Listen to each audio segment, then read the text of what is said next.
Fidel Castro's life unfolded against the backdrop of the 20th century, a time of profound change, conflict, and revolution. Born in 1926 in a small village in Cuba, he would grow to become one of the most prominent and controversial figures of the century. His journey was marked by fierce determination, revolutionary ideals, and a relentless commitment to transforming the world around him. Cuba, an island nestled in the Caribbean, was both a symbol of colonial history and a stage for the fierce battle between ideologies that shaped much of the Cold War. Under the rule of Fulgencio Batista, Cuba became a battleground between the ideals of social justice and the harsh realities of dictatorship. It was in this environment that Castro found his calling, one that would lead him to defy the odds, lead a revolution, and ultimately change the course of his nation's history. As we journey through the life of Fidel Castro from his early years to the profound challenges he faced, we will reflect on his unwavering commitment to his cause and the legacy he left behind. This story is not one of simplicity or of clear victories. It is a story of perseverance, of the rise and fall of political ideologies, and of a man who became both a symbol of revolution and a subject of fierce debate. As you listen, allow your thoughts to settle. Let the calm rhythm of this narrative guide you, gently turning the pages of history, where the impact of one man's life has reverberated through generations. Wherever you are listening from, may this story provide a peaceful escape, offering rest while you drift through the calm of history's embrace. If you enjoy these stories, feel free to like the video, subscribe to the channel, and share where you're listening from, as we continue to explore the lives of the figures who shaped our world. Fidel Castro was born on August 13th, 1926, in the small village of Biran, located in the eastern part of Cuba. His birth took place at a time when Cuba was still under Spanish colonial rule, and just a few years before the country would gain its independence. The Cuban landscape, marked by sweeping sugar plantations and mountainous regions, would shape the environment in which Castro grew up. The story of Fidel Castro's beginnings is one of privilege and complexity, for he was born into a family that straddled both the wealth of colonial Cuba and the simmering discontent of its people. Castro's father, Angel Castro, was a wealthy landowner who had come from humble origins. Angel had immigrated from Spain and built a successful business in Cuba, focusing on agriculture, particularly in the sugar industry. He was a stern and disciplined man, and his wealth allowed his family to live comfortably in a time when much of Cuba's population lived in poverty. His mother, Lina Ruz Gonzalez, was a maid who had worked for Angel before they married. Fidel, the third of 7 children, was raised in a household with a strict and authoritarian father, but also with a deep sense of the world's inequalities. The early years of Fidel Castro's life were spent on the family farm, where he learned to appreciate the land and its demands. The wealth his father had accumulated did little to shield the family from the broader social realities of Cuban society. Cuba, at the time, was a society that still bore the scars of slavery, with stark class divisions and a growing resentment of foreign influence, especially from the United States. Fidel was deeply influenced by the environment in which he grew up. While his father was focused on maintaining his business, young Fidel was exposed to the struggles of the Cuban people. This social awareness began to take root in him during his formative years. Castro's family, while wealthy, was also a part of the broader societal fabric, and this dual perspective, both privileged and aware of the suffering of the poor, would go on to shape his understanding of the world. The educational system Fidel entered was in some ways as rigid as his father's discipline. At the age of 6, he was sent to the local primary school in Biran, where he was known for his intelligence and determination. From an early age, it was clear that Fidel was an eager student, though he often clashed with authority figures. His early school years were marked by a rebellious streak that would stay with him throughout his life. The young Castro was more inclined to challenge the rules than follow them, a trait that foreshadowed the revolutionary leader he would become. At the age of 12, Fidel was sent to the city of Santiago de Cuba to attend the prestigious Colegio de Dolores. Here, he encountered a more formal education system that was both rigorous and demanding. It was at this school that he first experienced the tension between the privileged classes and the common people.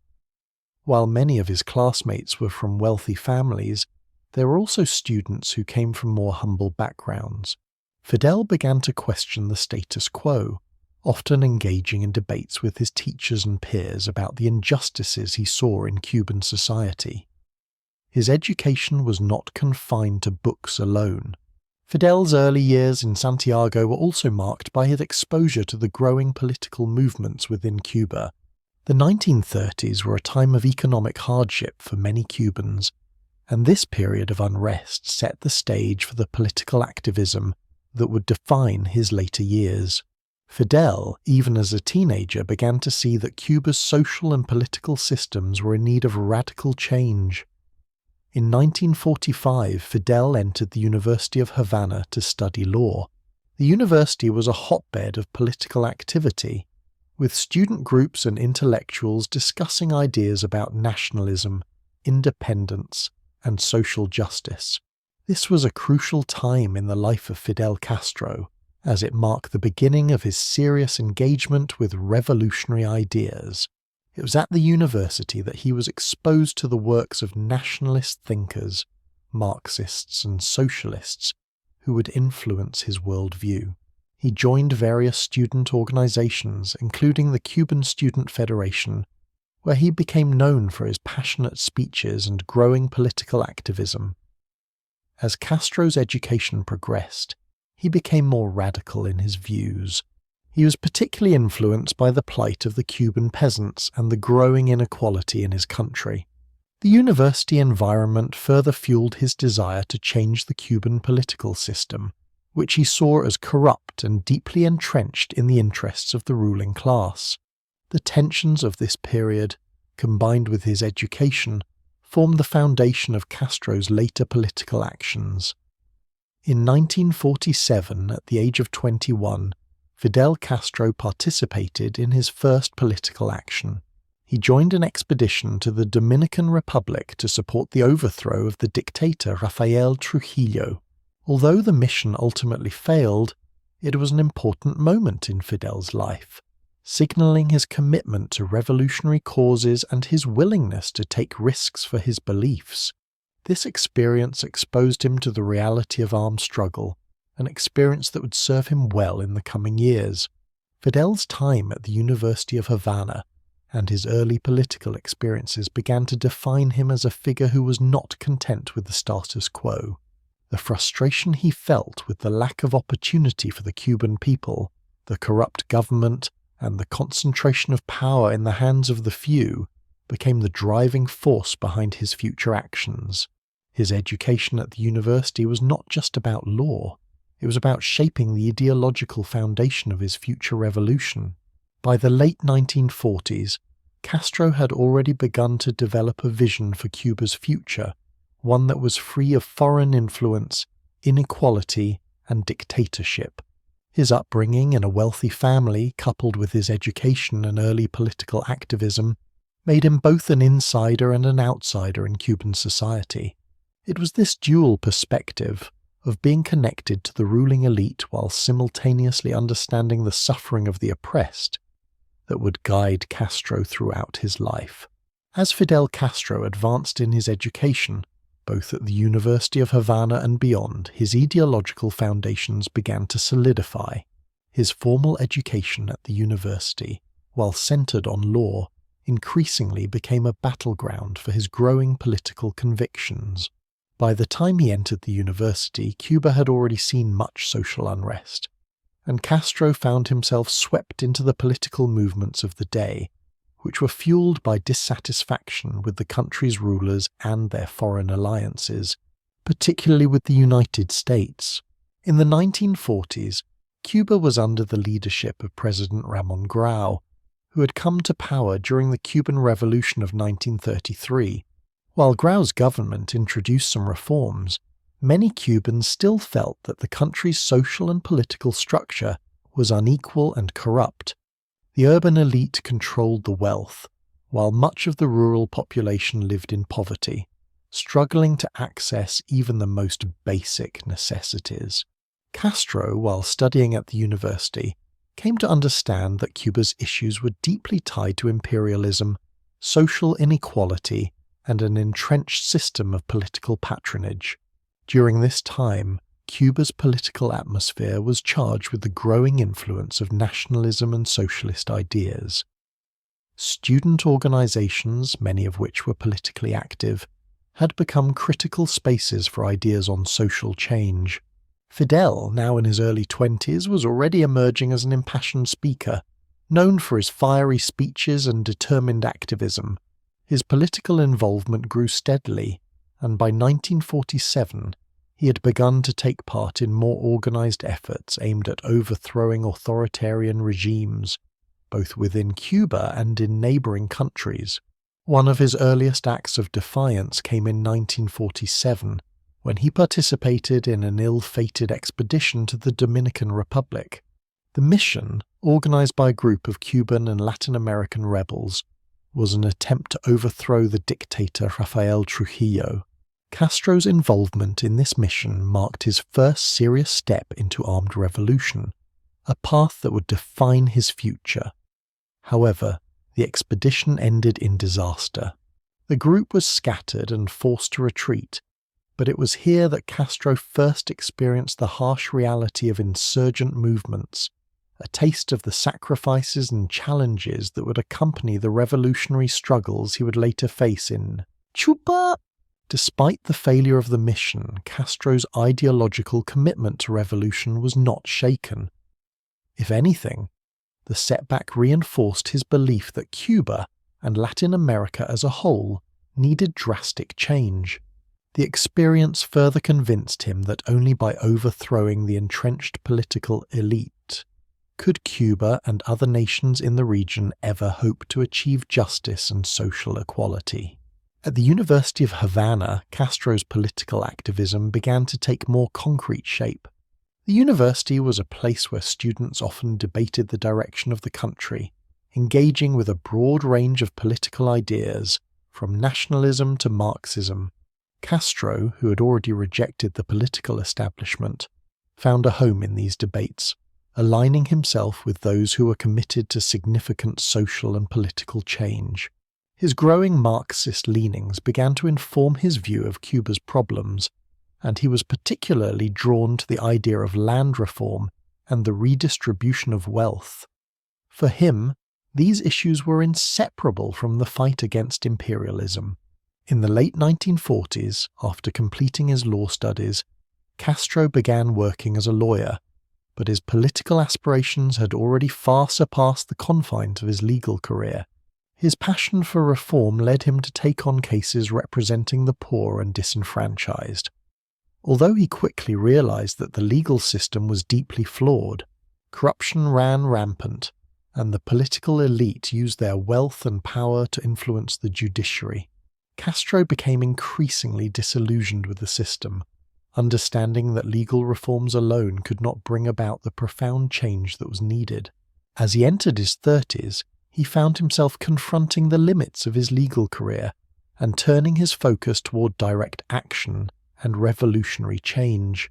The political climate in Cuba during the late 1940s and early 1950s was tense. Batista, who had once served as the elected president, had staged a military coup in 1952, overthrowing the government and establishing a dictatorial regime. His government was marked by severe repression, widespread corruption, and close ties to the United States. Batista's rise to power marked the beginning of a darker period in Cuba's history, one that further fueled Fidel Castro's desire for revolution. Under Batista's rule, Cuba's political and economic landscape grew even more skewed in favor of the elite, while the majority of the population continued to suffer from poverty and exploitation. Castro's ideological transformation was further fueled by these injustices. The discontent that was building in Cuba gave birth to a new kind of revolutionary figure, one who sought not only to challenge the established order, but to create a new political and social system that would provide equal opportunities for all Cubans. In 1952, just as Castro's revolutionary ideals were beginning to take shape, Fulgencio Batista's coup threw the country into political turmoil. The coup was not just a personal blow to Cuba's democratic experiment, but it was also a profound shock to the Cuban people, many of whom had hoped for political stability and economic improvement. Castro, who had already been involved in political activities, saw the coup as a betrayal of the Cuban people and a final confirmation of the corrupt nature of the ruling class. Castro's growing anger toward the Batista government led him to take his next step: direct confrontation. He began to organize a group of like-minded individuals, many of them university students and young intellectuals, who shared his vision of a new Cuba. Castro was particularly concerned with the role that foreign powers, especially the United States, played in maintaining the Batista regime. He saw U.S. imperialism as a force that had not only kept the Cuban people in poverty, but had also propped up the corrupt government in power. In late 1952, Castro, along with his fellow revolutionaries, began to plot their next move. He knew that the only way to rid Cuba of the Batista regime was through force, but he also understood the risks involved. The revolutionaries would need both popular support and the strength to combat a well-armed, well-funded government. Castro, with his unwavering determination, began to lay the groundwork for what would become his most ambitious and ultimately successful endeavor, the Cuban Revolution. This chapter in Fidel Castro's life marks the beginning of a more defined revolutionary path. It was during this time that he shed the last remnants of his youthful idealism and fully embraced the revolutionary struggle. The intellectual debates, the failed expeditions, and the growing sense of injustice all led Castro to a single, unwavering conclusion. Cuba needed to be freed from its corrupt leadership, and he would be the one to lead that charge. In March 1952, Cuba was thrown into turmoil when Fulgencio Batista, who had previously served as the country's elected president, seized power through a military coup. This coup not only ended the fragile democracy that had existed in Cuba, but also marked the beginning of a period of authoritarian rule that would deeply affect the lives of millions of Cubans, including Fidel Castro. Batista's coup, which occurred while the country was preparing for elections, was widely condemned both in Cuba and abroad. His takeover was characterized by a suspension of the constitution, the dissolution of the elected government, and the establishment of a military dictatorship. Batista justified his actions by claiming that the country needed stability, but many saw his move as a personal grab for power. He was closely aligned with the U.S. government, which had long supported his regime, and his rule quickly became synonymous with corruption, repression, and the concentration of wealth in the hands of a small elite. Fidel Castro, now a young lawyer in Havana, viewed Batista's coup as the final betrayal of the Cuban people. For Castro, it was not just a political setback, it was an ideological affront.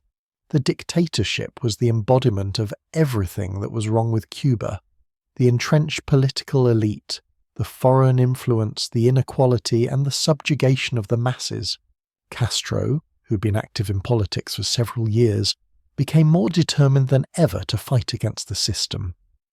Under Batista's rule, Cuba became a playground for the wealthy, with U.S. corporations holding significant sway over the nation's resources, particularly in the sugar industry. The Cuban economy, which had long relied on sugar exports, was increasingly controlled by foreign interests, and a significant portion of the land was owned by U.S. companies. Many Cubans, especially those living in rural areas, struggled to make ends meet as the wealthiest Cubans continued to profit from the exploitation of the country's resources. The urban working class, too, faced growing poverty and unemployment, while the government's brutal crackdown on dissent silenced any efforts to challenge the regime.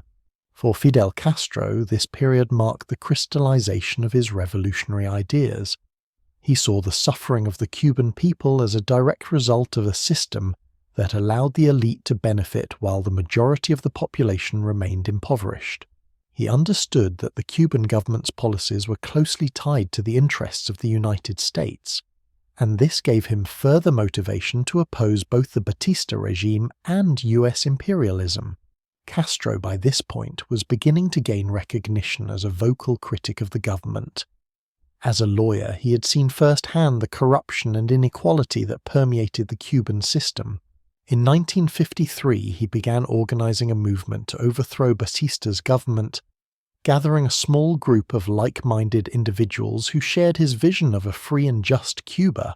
The movement, however, was still in its early stages, and Castro knew that any attempt to challenge the government would require more than just rhetoric. It would require a carefully planned and coordinated effort. The turning point came in July 1953. When Castro and a group of approximately 160 rebels launched an assault on the Moncada barracks in Santiago de Cuba. This was to be the beginning of Castro's revolution.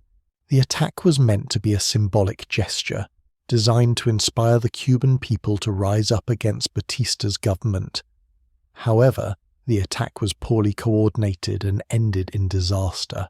Many of Castro's followers were killed or captured, and Castro himself was arrested. Despite the failure of the Moncada assault, the event had a profound impact on the Cuban political landscape. Castro's trial and subsequent imprisonment became a platform for his ideas. During his trial, he famously delivered a speech in which he declared, "History will absolve me."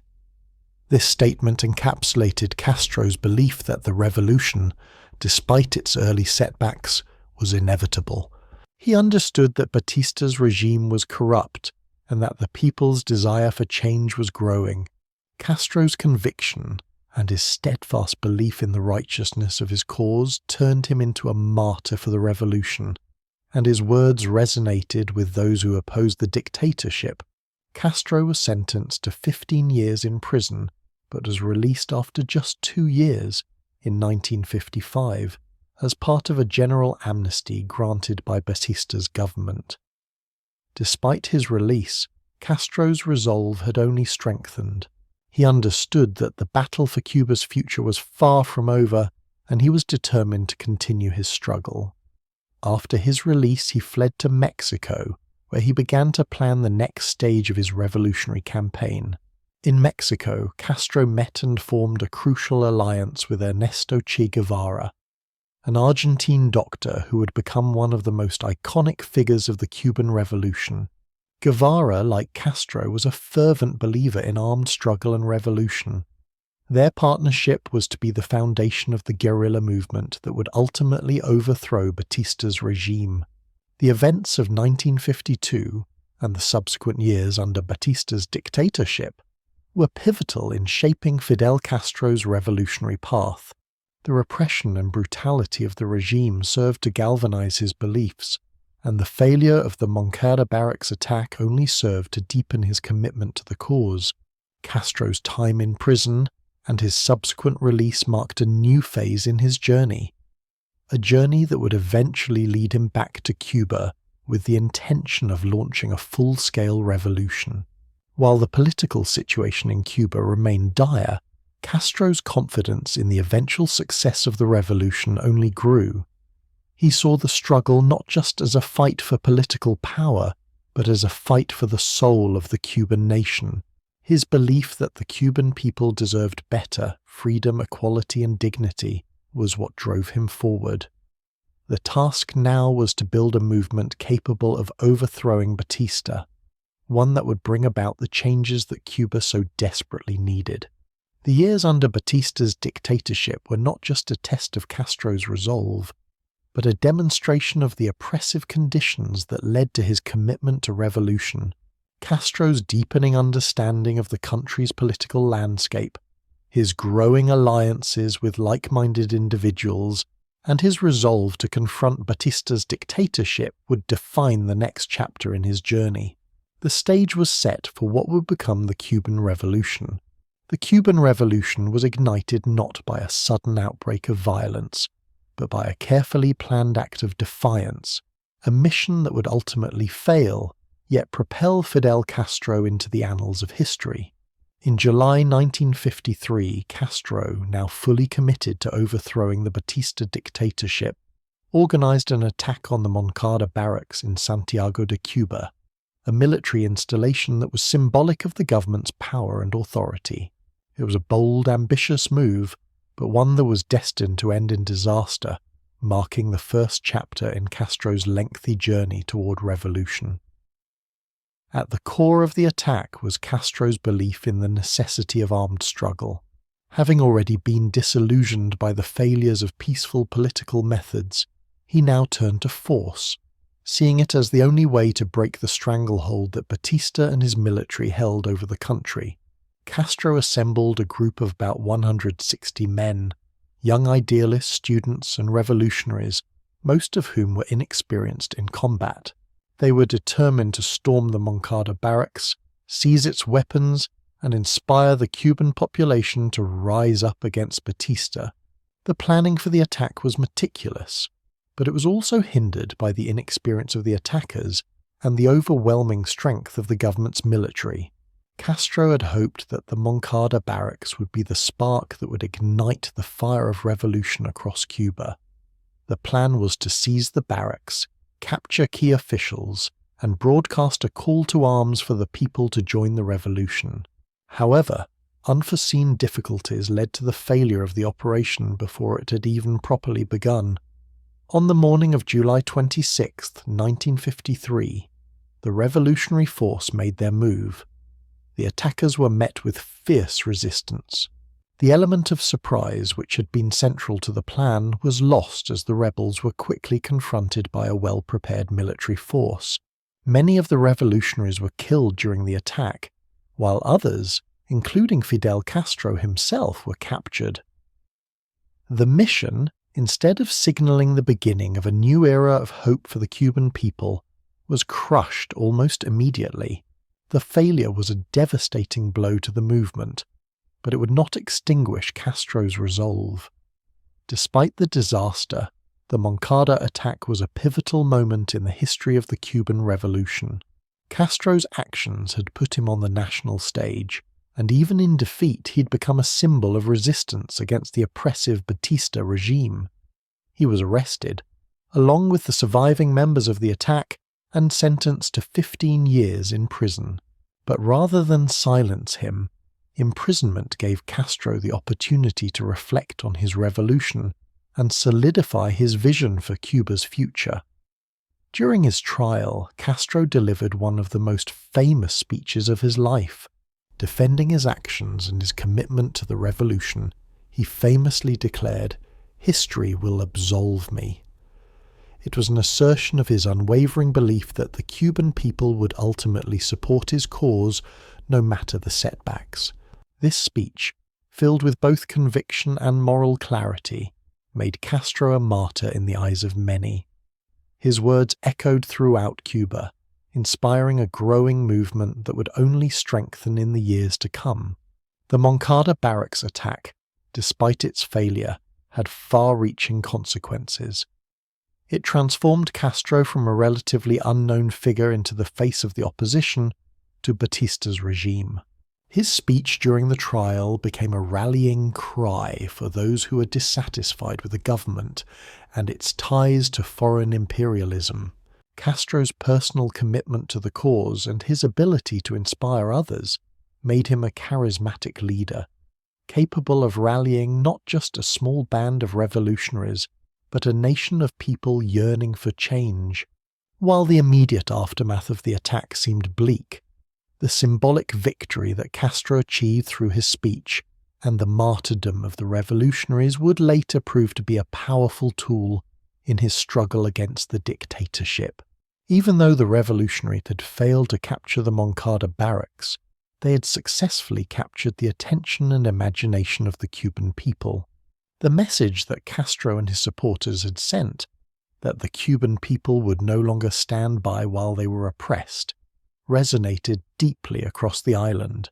Castro's imprisonment was, in many ways, the beginning of his transformation into the revolutionary leader who would eventually overthrow Batista. It was during his time in prison that he began to refine his revolutionary ideology, reading works on Marxism, socialism, and anti-imperialism. His thoughts on Cuba's future began to take shape, grounded in the idea that Cuba's independence could only be achieved through the overthrow of a corrupt government and the establishment of a system that was truly representative of the people. The political and social inequality that had defined Cuba for so long became the focus of Castro's revolutionary movement.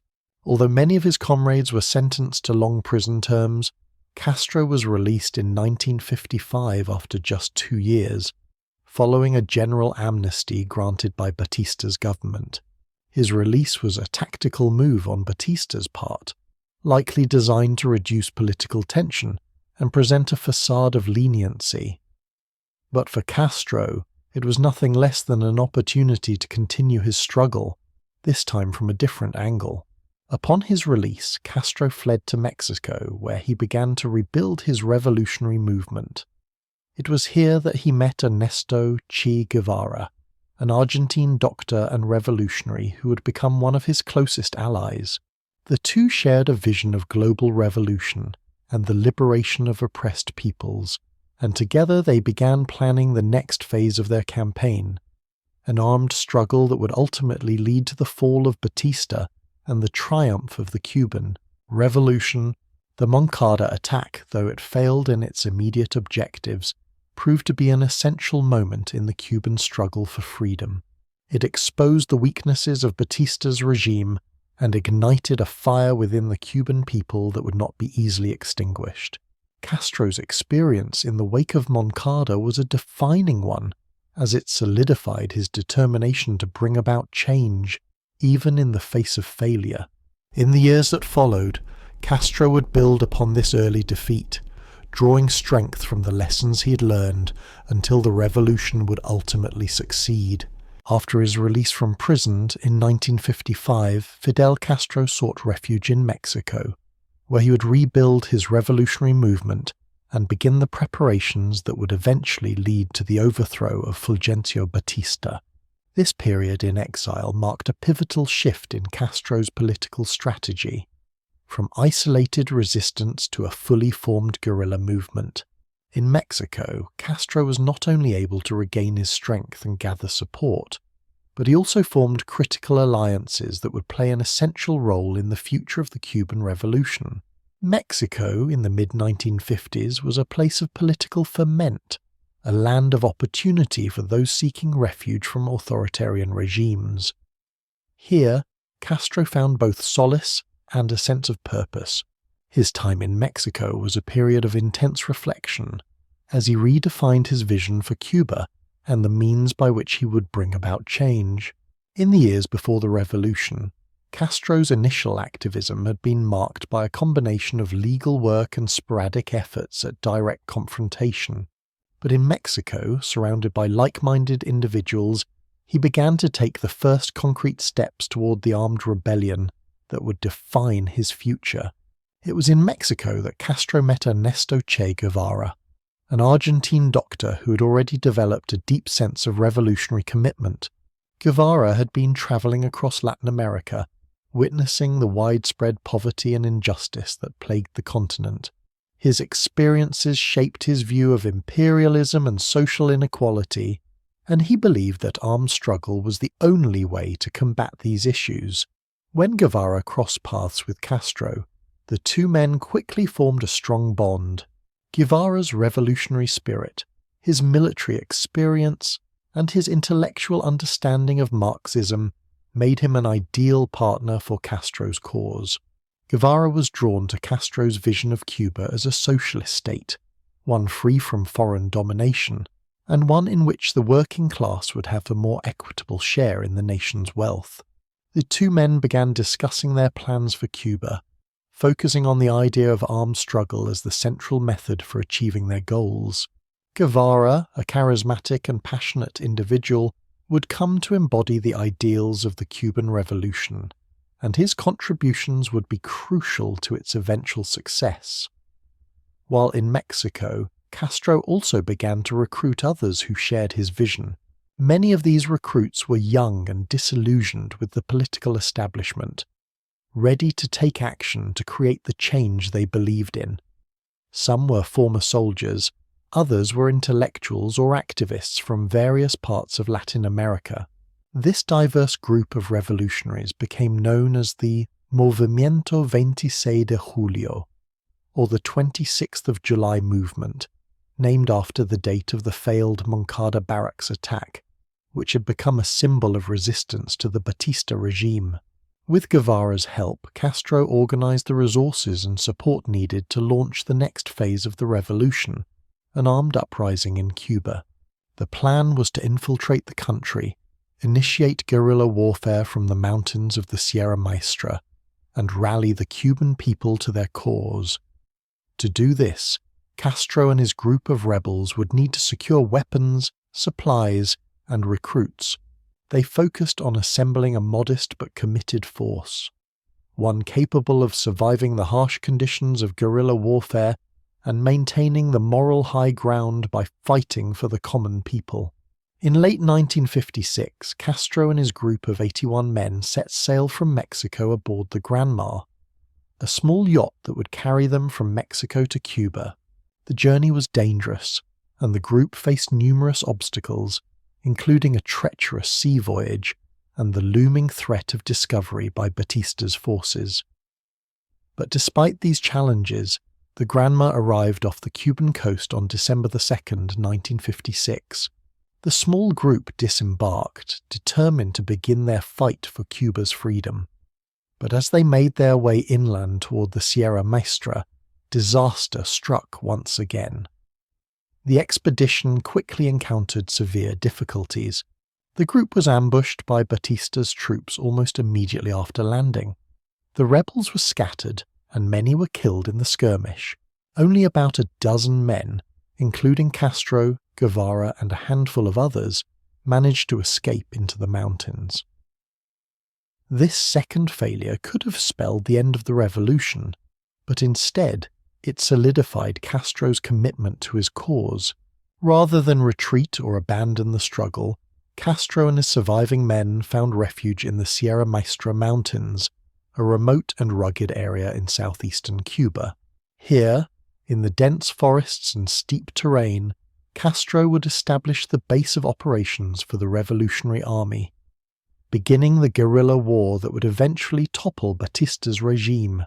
The Sierra Maestra provided Castro with both a tactical advantage and the opportunity to build a popular movement.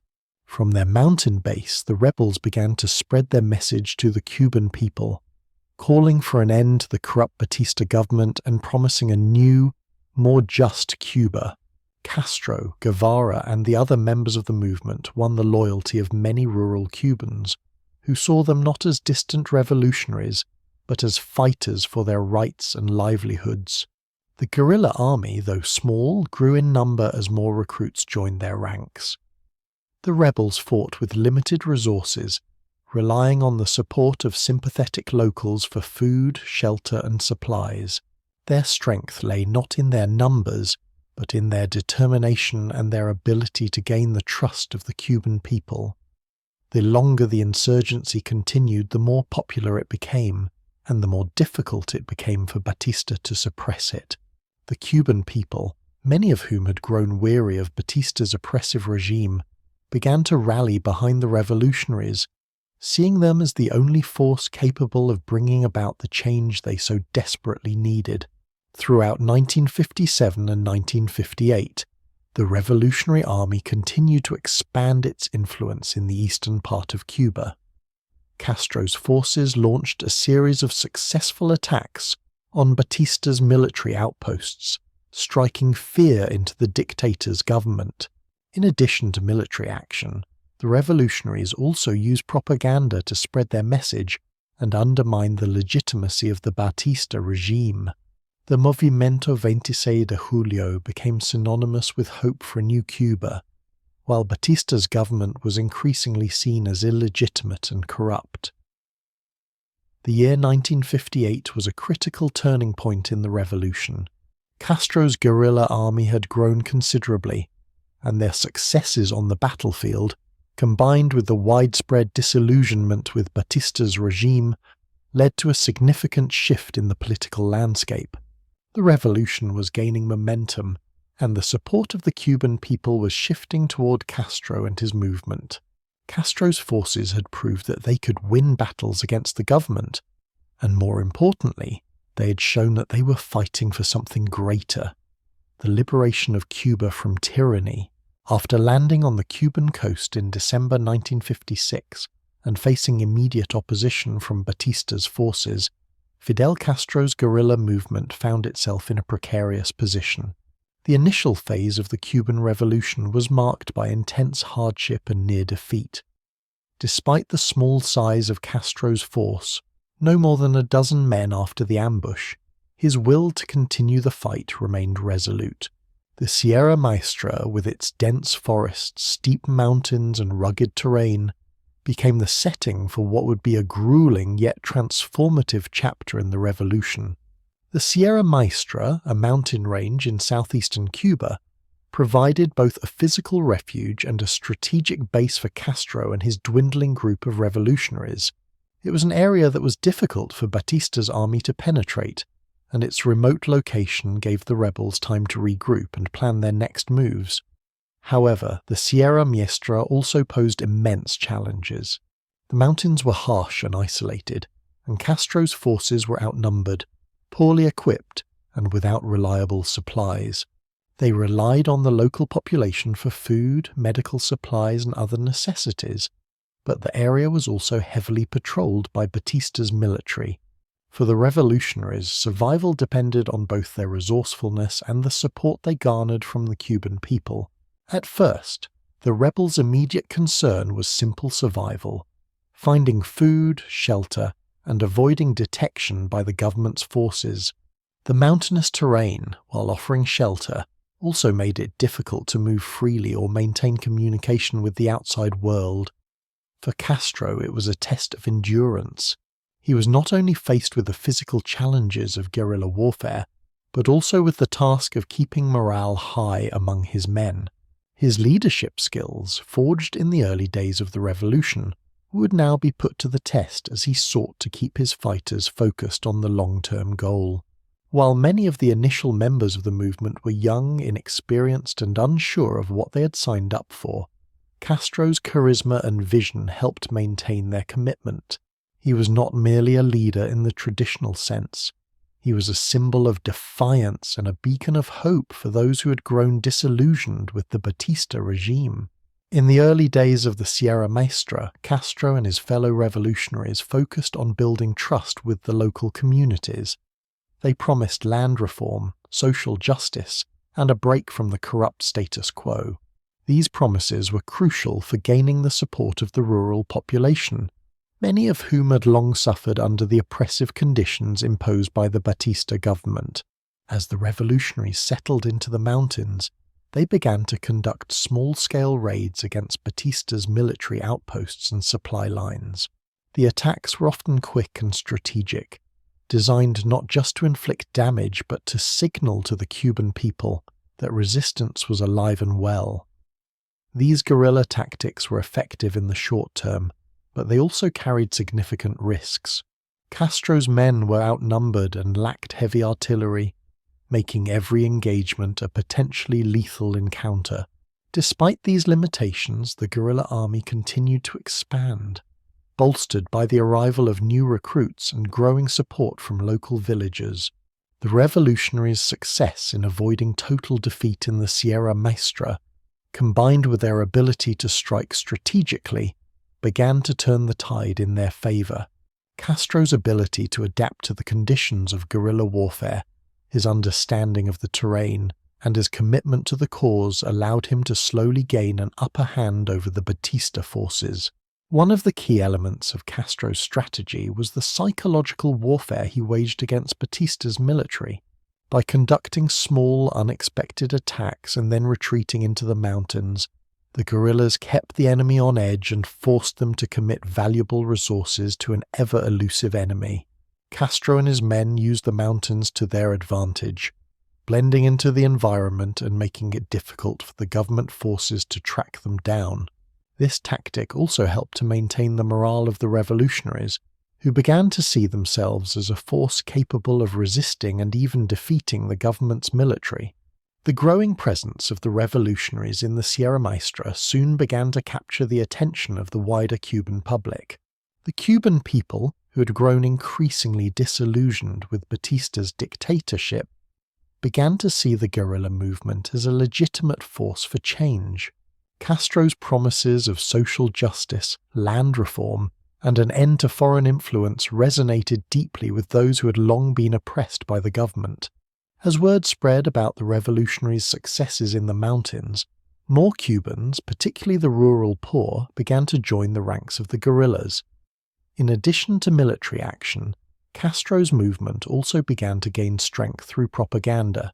The Movimiento 26 de Julio, 26th of July movement, named after the date of the failed Moncada barracks attack, began to spread its message of hope and revolution through leaflets and word of mouth. The movement's leaders, including Castro and his close allies like Che Guevara, used their charisma and ideological commitment to recruit more fighters and sympathizers. They also used the media to publicize their successes, although Castro's movement had to rely on clandestine methods to distribute their message due to the control of the press by the Batista government. Despite the challenges they faced, Castro's forces continued to gain ground in the Sierra Maestra throughout 1957. By the middle of the year, the revolutionaries had begun to make significant inroads, not just militarily but politically as well. The growing support for their cause began to make it clear that Batista's regime was vulnerable. While Castro's forces were still small compared to the government's military, their presence in the Sierra Maestra signaled a shift in the balance of power. The government, now desperate to quash the rebellion, increased its efforts to wipe out the guerrillas, but Castro's forces remained elusive, surviving in the mountains and continuing their struggle. The Sierra Maestra became not just a physical sanctuary for Castro's men, but a symbol of resistance and hope for the Cuban people. It was here that the revolutionaries began to form the core of their future army, and it was here that Fidel Castro's leadership began to shine through. His ability to inspire his fighters, his determination to fight despite overwhelming odds, and his strategic use of guerrilla tactics would be key to the eventual success of the Cuban Revolution. As the revolutionaries continued to grow in strength, they also gained the confidence of the Cuban people, who began to believe that change was not only possible but imminent. As the guerrilla fighters in the Sierra Maestra continued their struggle against Batista's military, their efforts began to gain momentum in 1958. What had started as a small, desperate rebellion in the mountains had slowly transformed into a growing movement, buoyed by the increasing support of the Cuban people. The revolutionaries, led by Fidel Castro, Ernesto Che Guevara and their comrades, had found not only refuge in the mountains, but also an expanding base of popular support that would prove crucial in the fight to bring down the Batista regime. One of the key factors in the revolution's success was its connection to the Cuban people, particularly the rural peasants who had long suffered under Batista's rule. For years, the government had neglected the needs of the countryside, leaving many Cubans in extreme poverty. Land reforms, promised but never delivered by Batista's regime, were a central issue for these rural communities. Castro's message of justice, equality, and social reform resonated deeply with the poor and disenfranchised, who had little to lose and much to gain from a revolution. Castro and his fellow guerrilla leaders knew that without the support of the people, their movement would stand little chance of success. From the outset, the revolutionaries made efforts to win the trust of the Cuban population. They provided medical care, helped with agricultural projects, and engaged in efforts to improve the daily lives of the peasants. This focus on the welfare of the people contrasted sharply with the corruption and neglect of Batista's government, which had long ignored the needs of the rural population in favor of benefiting foreign corporations and the Cuban elite. One of the revolution's most significant achievements in 1958 was its ability to present a united front against the regime. Although the guerrilla forces were initially fragmented with a variety of ideological influences at play, Castro was able to unite his fighters under the banner of the Movimiento 26 de Julio, 26th of July movement. This sense of unity gave the revolutionaries a sense of purpose and direction, strengthening their resolve as they advanced in their struggle. As the months passed, the Revolutionary Army's successes, particularly in the eastern provinces, began to inspire more Cubans to join the cause, swelling the ranks of the guerrillas.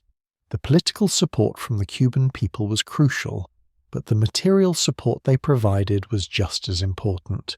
The revolutionaries were operating with limited resources, often relying on donations from sympathizers or the Cuban diaspora abroad.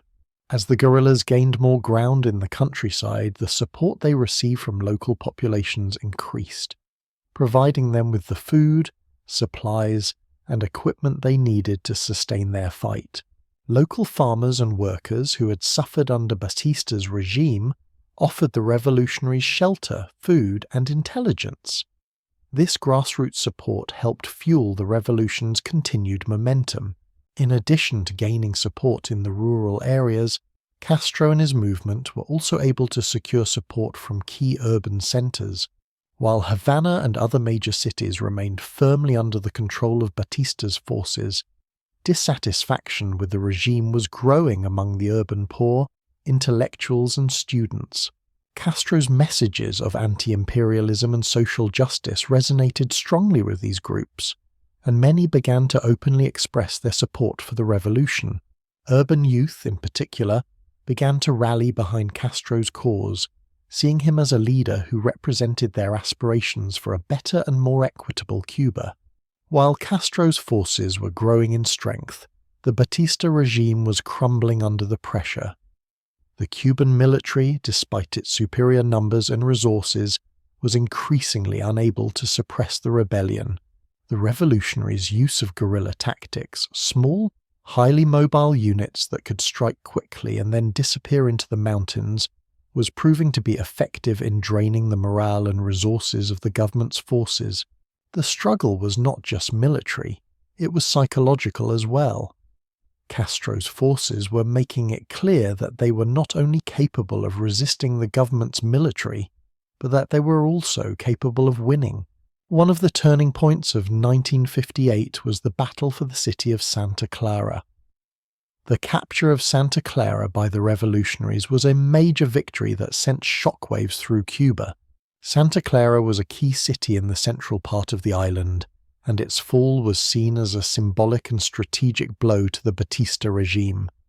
It was here that Che Guevara's leadership truly came to the forefront. Guevara, who had been one of the primary military leaders in the revolution, led the attack on the city with a combination of tactical brilliance and sheer determination. His ability to rally his troops and execute a bold strategy contributed significantly to the revolutionaries' success.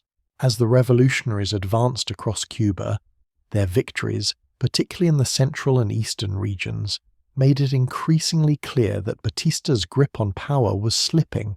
The revolutionaries, with growing support from the people, were forcing the regime into retreat. Despite the government's attempts to suppress the insurgency with airstrikes and ground troops, Batista's forces were no match for the resolve of Castro's army and the widespread support it enjoyed. The revolutionaries had created a sense of hope among the Cuban people, and as 1958 drew to a close, it seemed increasingly likely that the Batista regime's days were numbered. Throughout 1958, Castro's leadership became more defined. His ability to unite diverse groups, to inspire both his fighters and the Cuban people, and to maintain focus on the revolution's long-term goals proved invaluable. Castro understood that the success of the revolution was not simply about military victories. It was about gaining the hearts and minds of the Cuban people. His speeches and actions consistently emphasized the need for social justice, equality, and an end to corruption. These messages struck a chord with the Cuban population, many of whom were eager for change and frustrated with the status quo. By the end of 1958, the revolutionaries had secured significant victories, and the Batista government was in a state of crisis. Batista's military was on the defensive, and the government's legitimacy was rapidly eroding. The revolutionaries, bolstered by the support of the Cuban people and their military successes, were now poised to make their final push to overthrow the dictatorship. In January 1959, the revolutionaries made their final advance toward Havana. Batista, realizing the inevitable, fled the country, and on January 1, 1959, Castro's forces marched into Havana triumphantly, marking the end of the dictatorship and the beginning of a new era for Cuba. The Cuban Revolution had succeeded, and Castro's vision for a new Cuba, built on the principles of justice, equality, and self-determination, was about to take shape. On January 1, 1959, Fulgencio Batista, the dictator who had ruled Cuba for nearly 7 years, fled the country, marking the fall of his regime.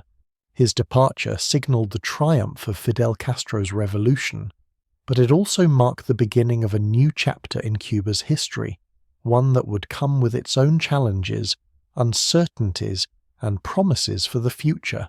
For Castro and his revolutionary forces, the victory over Batista was not just a military achievement. It was a symbol of the Cuban people's defiance against tyranny and foreign imperialism.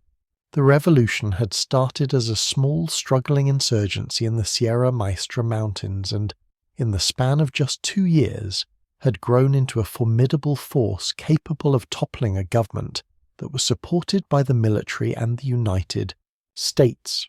The success of the revolution was not simply the result of military victories, but also of the growing popular support that Castro had garnered from the Cuban people, particularly the rural poor, who had long been neglected by the political elite.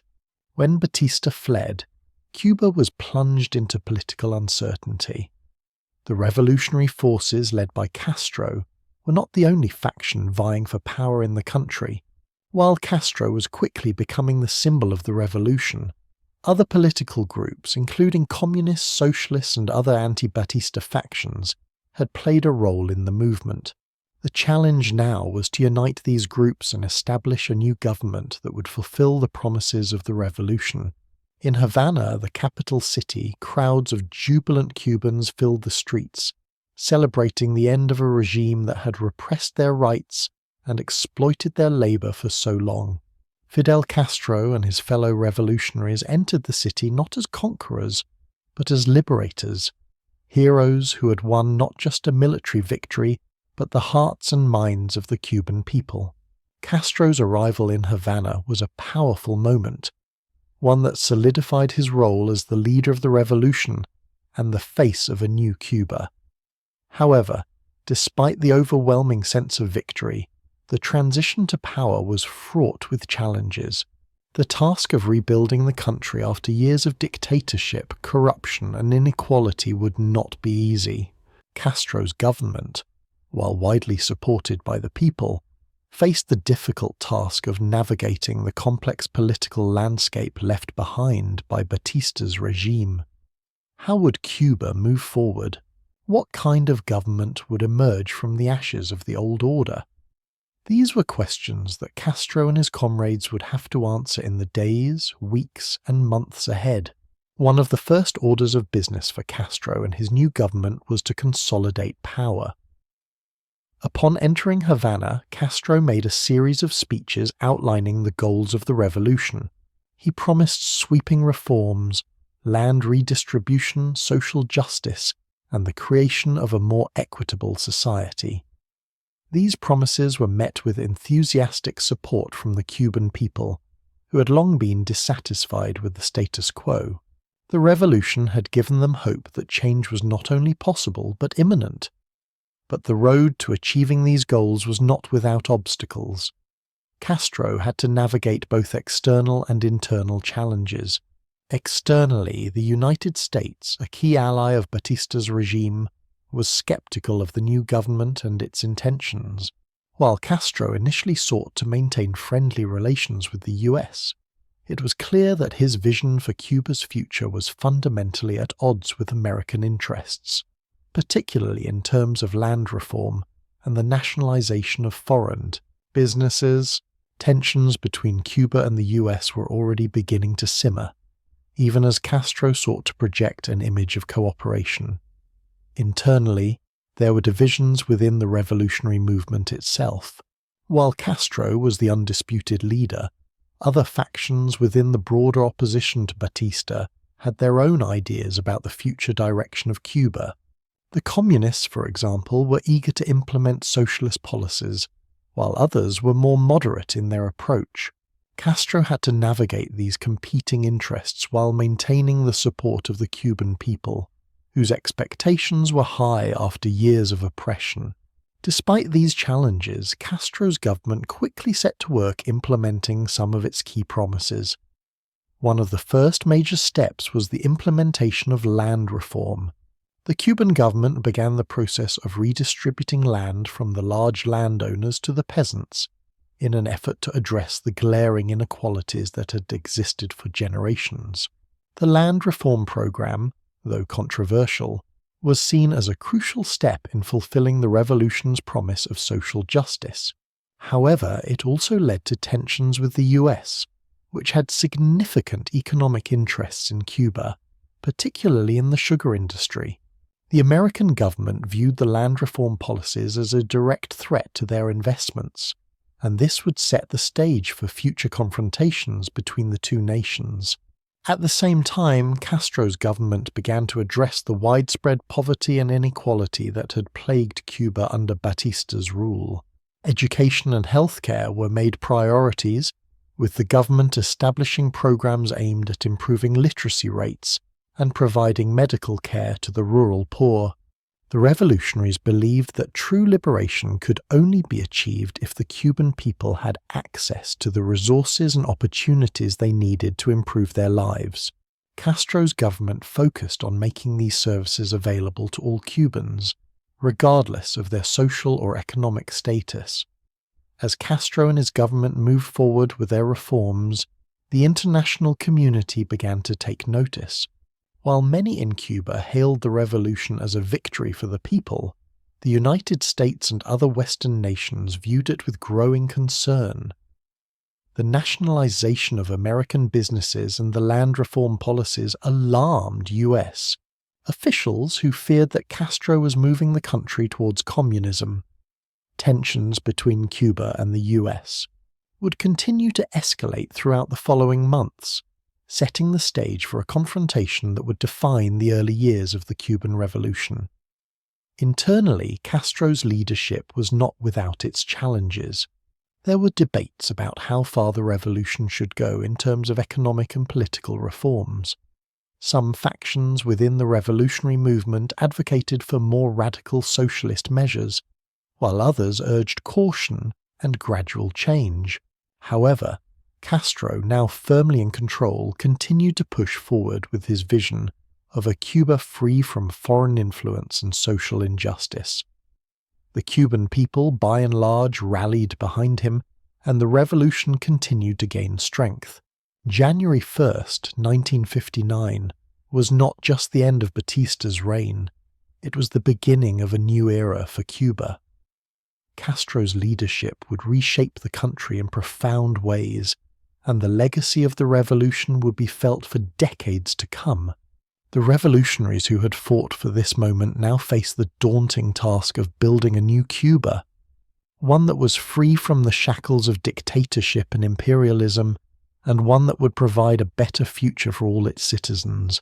In the wake of Batista's departure, Fidel Castro and his comrades faced the monumental task of rebuilding Cuba from the ground up.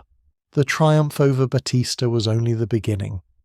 It was now time to translate the revolutionary ideals that had inspired the Cuban people into tangible change. The early days of the Cuban Revolution were marked by a whirlwind of political and social reform, as Castro sought to deliver on his promises of justice, equality, and independence. Yet the road ahead would be far from smooth. Despite the excitement and optimism surrounding the revolution, Cuba found itself at the crossroads of multiple challenges, both internal and external, military and ideological. Upon taking power, Castro quickly set to work consolidating his government and dismantling the remnants of the Batista regime. The revolutionary government moved swiftly to implement a range of reforms, many of which had long been demanded by the Cuban people. One of the first actions taken was the nationalization of key industries, particularly those in the sugar, tobacco, and mining sectors, which had been controlled by foreign interests. This was a bold move, one that directly challenged the United States and its influence over Cuba's economy. At the same time, the Cuban government began to introduce social reforms aimed at improving the lives of the Cuban people. Education and healthcare became central pillars of the new government's policies. A national literacy campaign was launched with the goal of eradicating illiteracy, particularly in rural areas where education had long been scarce. The Cuban government also made significant strides in providing free healthcare to all citizens, regardless of their social or economic status. These reforms were seen as tangible victories for the Cuban people, and Castro's government gained widespread popularity, especially among the rural poor who'd been neglected under the previous regime. However, the revolution also faced significant opposition from both within Cuba and abroad. Internally, there were growing divisions within the revolutionary movement itself. While Castro's vision for Cuba was largely embraced by his supporters, the political landscape was far from united. There were factions within the government and the revolutionary movement that disagreed on the direction of the revolution, particularly when it came to economic policies. While some favoured a more moderate approach, others, including many of Castro's closest allies, pushed for more radical socialist measures. Externally, Cuba's relationship with the United States was rapidly deteriorating. The nationalization of American businesses and the growing influence of socialist ideas in the Cuban government alarmed US officials, who had long seen Cuba as a strategic ally in the Western Hemisphere. The US responded to Castro's moves by imposing an economic embargo, which would have a devastating impact on Cuba's economy. The embargo, coupled with the growing tensions between the US and Cuba, marked the beginning of what would become a decades-long period of animosity between the two nations. The external pressure from the United States was soon compounded by the emergence of a counter-revolutionary movement within Cuba. Many of the wealthier classes who had benefited from Batista's rule were dismayed by the radical changes being implemented by Castro's government. Some took to the streets in protest, while others fled the country, seeking refuge in the United States. A number of counter-revolutionary groups formed in exile, with the goal of overthrowing Castro and restoring the old order. These groups were supported by the US government, which began to provide financial and military aid to these factions. One of the most significant events of the early days of the revolution was the Bay of Pigs invasion in 1961.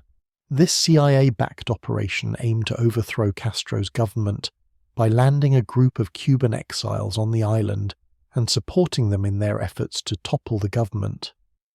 The invasion, however, ended in disaster. The Cuban military, with Castro at the helm, was able to repel the invaders and secure a resounding victory. The failure of the Bay of Pigs invasion was a significant blow to US efforts to overthrow Castro, and it served to further solidify Castro's position in Cuba.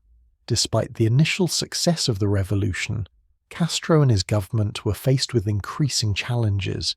The economic and political isolation imposed by the United States was a constant struggle, and the Cuban people had to contend with the economic hardships caused by the embargo. At the same time, Castro's government was faced with growing tensions within Cuba itself. There were fears that the revolution was veering too far to the left, and some began to question whether the government's policies were truly in the best interests of the people. Amidst these challenges, Castro began to look for alternatives to the US for economic and military support. Cuba turned to the Soviet Union for assistance, and the relationship between the two countries grew closer over time. The Soviet Union, eager to have a socialist ally in the Western Hemisphere, began to provide Cuba with both economic aid and military support. This marked the beginning of the Cold War rivalry between the US and the Soviet-backed Cuban government, a rivalry that would define US-Cuba relations for decades to come. In the early 1960s, Castro's government increasingly embraced socialist policies, which were seen as a threat to the capitalist order in the Americas. These policies, which included the collectivization of agriculture and the nationalization of more industries, put Cuba at odds with the United States and many other Western nations. While Castro and his government continued to enjoy popular support at home, the international community, particularly the United States, viewed Cuba's drift towards socialism as a threat to the stability of the region. As the revolution continued to unfold, Castro's government faced a delicate balancing act. How to maintain popular support while dealing with the internal and external pressures of a world that was divided along ideological lines. The successes of the revolution, such as the improvements in education and healthcare, were undeniable, but the economic difficulties, the growing isolation from the West, and the challenges posed by the counter-revolutionary forces were a constant challenge. Castro's leadership, however, remained steadfast. His resolve to keep Cuba independent, free from foreign domination, and committed to socialist principles defined the direction of the revolution. The years between 1959 and 1961 were a time of tremendous change and upheaval for Cuba. Castro's leadership was still being tested, but the foundations of the revolution were being laid. While the challenges were great, the resolve of the Cuban people and the revolutionary leadership of Fidel Castro kept the dream of a new Cuba alive. The revolution, which had started as a small and isolated movement, was now a powerful force that had the potential to reshape not just Cuba, but the entire Caribbean and Latin America. In the spring of 1961, one of the most pivotal moments in the early days of the Cuban Revolution unfolded. The United States, under President John F. Kennedy, had grown increasingly concerned about Fidel Castro's government and its shift towards socialism, especially after the nationalization of American-owned businesses and the growing ties between Cuba and the Soviet Union. The Cuban Revolution had transformed from a symbol of liberation into a focal point of Cold War tensions. The stage was set for the Bay of Pigs invasion, an operation that would ultimately prove disastrous for the US and solidify Castro's position as a leader in Cuba and on the world stage. The Bay of Pigs invasion was orchestrated by the Central Intelligence Agency, CIA, and involved a group of Cuban exiles who had fled the island after the revolution. The plan was for these exiles, backed by US military support, to invade Cuba at the Bay of Pigs on the southern coast, overthrow Castro's government, and restore the former regime.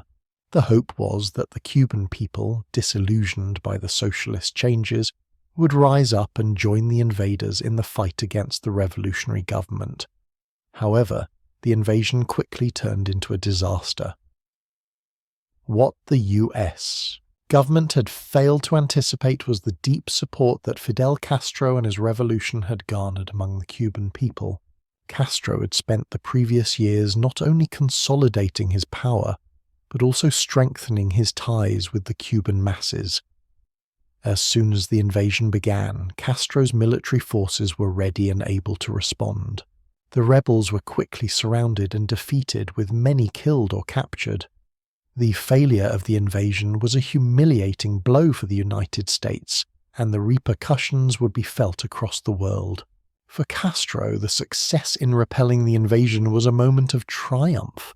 Not only had the Cuban military successfully defended the revolution, but the defeat of the US-backed invaders solidified Castro's position as a leader not only in Cuba, but also in the global context. The invasion also marked the beginning of heightened tensions between the United States and Cuba, setting the stage for further confrontations during the Cold War. In the aftermath of the Bay of Pigs invasion, Castro's leadership was further strengthened. His ability to withstand foreign intervention and protect his government earned him respect and admiration from many Cubans. The Cuban people, who had already supported the revolution, now saw Castro as a figure capable of defending Cuba's sovereignty against foreign threats.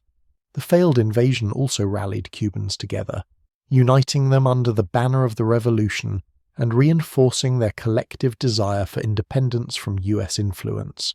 The failure of the Bay of Pigs invasion also had significant international consequences. The US's support for the Cuban exiles was widely criticized, especially in Latin America, where many saw the operation as a clear example of imperialism. Castro, who had long railed against US interference in Cuban affairs, used the invasion as a tool to rally support not only from the Cuban people, but also from other nations in the region.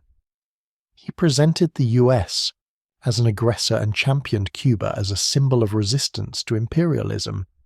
This narrative resonated with many in Latin America and beyond, solidifying Castro's image as a leader of the global anti-imperialist movement. In the immediate aftermath, the Cuban government executed a series of retaliatory measures. Castro increased his efforts to solidify the socialist nature of the revolution. As tensions with the United States escalated, Castro moved Cuba closer to the Soviet Union, signing trade agreements and receiving military aid. This shift marked a definitive moment in the Cold War, as the US saw Cuba's embrace of Soviet support as a direct threat to its influence in the Western Hemisphere. Castro, in turn, viewed the US as the primary obstacle to Cuba's sovereignty and independence. One of the most significant consequences of the Bay of Pigs invasion was its role in pushing Cuba further into the Soviet sphere of influence. As the United States increased its pressure on Cuba, Castro sought protection from the Soviet Union, a communist superpower that had long been seeking to expand its influence in the Americas. The Cuban Missile Crisis, which would occur just over a year later, was directly linked to this period of escalating tensions. Castro's alliance with the Soviet Union would ultimately result in the placement of nuclear missiles in Cuba, bringing the world to the brink of nuclear war. The failure of the Bay of Pigs invasion also had a profound effect on US foreign policy. The US government, particularly the CIA, faced intense scrutiny after the debacle. The invasion has been a covert operation, and the poor planning and execution of the mission led to widespread criticism of the Kennedy administration's handling of foreign policy. While Kennedy had initially supported the operation, the failure ultimately led to a shift in US tactics. In the years following the invasion, the USA would focus on isolating Cuba diplomatically and economically, instituting a comprehensive embargo that would persist for decades. On a domestic level, the Bay of Pigs invasion was a moment of reflection for the Cuban government. Castro recognized that the US was not simply going to accept the Cuban Revolution, it was prepared to fight to undermine it. The invasion reinforced Castro's belief that the revolution needed to be defended at all costs, and that Cuba's future could not depend on outside powers. This would shape the course of Cuba's foreign and domestic policies for years to come. The aftermath of the invasion also allowed Castro to further consolidate his power at home. The defeat of the US-backed exiles made it clear that Cuba's socialist government was capable of resisting foreign intervention. This success helped Castro to suppress any remaining internal opposition, as the revolutionary government had proved its ability to protect the Cuban people from external threats. The failure of the invasion, along with the growing support for the revolution, made it increasingly difficult for the US to justify further attempts to remove Castro from power. In many ways, the Bay of Pigs invasion marked the end of the initial phase of the Cuban Revolution. It was the first major international conflict involving the Cuban government and the United States, and it laid the groundwork for the Cold War rivalry that would define the next several decades. The revolution was now firmly entrenched, and Castro's leadership was secure. Yet this victory came at a cost, as it marked the beginning of a more profound isolation for Cuba, setting the stage for the Cuban Missile Crisis and the decades of tension between Cuba and the United States. As the Bay of Pigs invasion receded into history, the relationship between Cuba and the United States grew more strained, setting the stage for one of the most critical confrontations of the Cold War, the Cuban Missile Crisis. The year 1962 saw the world teeter on the brink of nuclear war as the United States, led by President John F. Kennedy, and the Soviet Union under Nikita Khrushchev, locked horns over the presence of Soviet nuclear missiles on Cuban soil. For Fidel Castro, the Cuban Missile Crisis represented both a moment of peril and a defining point in the revolution's struggle for survival and sovereignty. After the failed invasion in 1961, and amid increasing US hostility toward Cuba, Castro sought a strategic ally in the Soviet Union. The relationship between Cuba and the USSR had been building since the early days of the revolution, but by 1962 the Cold War dynamics had reached a new intensity. The Soviet Union, eager to expand its influence in the Western Hemisphere, found in Castro a partner who was willing to align with their ideology and military objectives. For Castro, the alliance with the Soviets was a lifeline, offering military protection against what he saw as the constant threat of US invasion. The US, for its part, was increasingly alarmed by the spread of communism in the Americas. The Cuban Revolution, which had begun with an idealistic quest for social justice, was seen by Washington as a direct challenge to American interests. In particular, the US was concerned that the presence of a socialist government in the Caribbean could spark similar revolutions across Latin America. The American government, led by Kennedy, had already begun implementing a series of economic sanctions against Cuba, including the infamous trade embargo that would remain in place for decades. The establishment of a Soviet presence in Cuba further exacerbated these tensions, leading to the discovery of Soviet nuclear missiles on Cuban soil. In the fall of 1962, American reconnaissance flights over Cuba revealed that the Soviet Union was installing medium and intermediate-range nuclear missiles on the island. The missiles were capable of striking major US cities, including Washington, D.C. and New York, in a matter of minutes. This discovery marked the beginning of a 13-day confrontation that would become one of the most dangerous episodes in world history. Kennedy, realizing the immense threat posed by these missiles, imposed a naval blockade on Cuba and demanded that the Soviets remove the missiles immediately. The world held its breath as the possibility of a nuclear war loomed large. For Fidel Castro, the Cuban Missile Crisis represented both a victory and a crisis of its own. On the one hand, the presence of Soviet missiles in Cuba was a strategic move that strengthened Cuba's position in the Cold War. Castro, surrounded by US hostility and isolation, had sought the protection of the Soviet Union as a means to secure his revolution. The Soviet missiles not only served as a deterrent against further US aggression, but also symbolized Cuba's newfound importance on the global stage. In some ways, Cuba had transformed from a small, isolated island under threat of destruction into a central player in the Cold War's larger ideological struggle. However, the crisis also put Castro in a difficult position. While he had welcomed Soviet support, he had not anticipated the dire consequences that would unfold from the missile placement. The standoff between the US and the USSR left Cuba in a vulnerable position, caught between the superpowers. Castro feared that the United States, which had already attempted to overthrow his government, might now take military action to remove the missiles and possibly topple his regime. During the crisis, Castro did not fully trust the Soviets' willingness to stand by Cuba if the US launched an attack. His concerns were rooted in the knowledge that despite the alliance with the USSR, Cuba remained a pawn in the larger geopolitical struggle. The Cuban Missile Crisis, as it unfolded, brought the world to the brink of nuclear war. In response to Kennedy's blockade and demand for missile removal, Khrushchev agreed to dismantle the missiles in exchange for a US promise not to invade Cuba and to secretly remove US missiles from Turkey.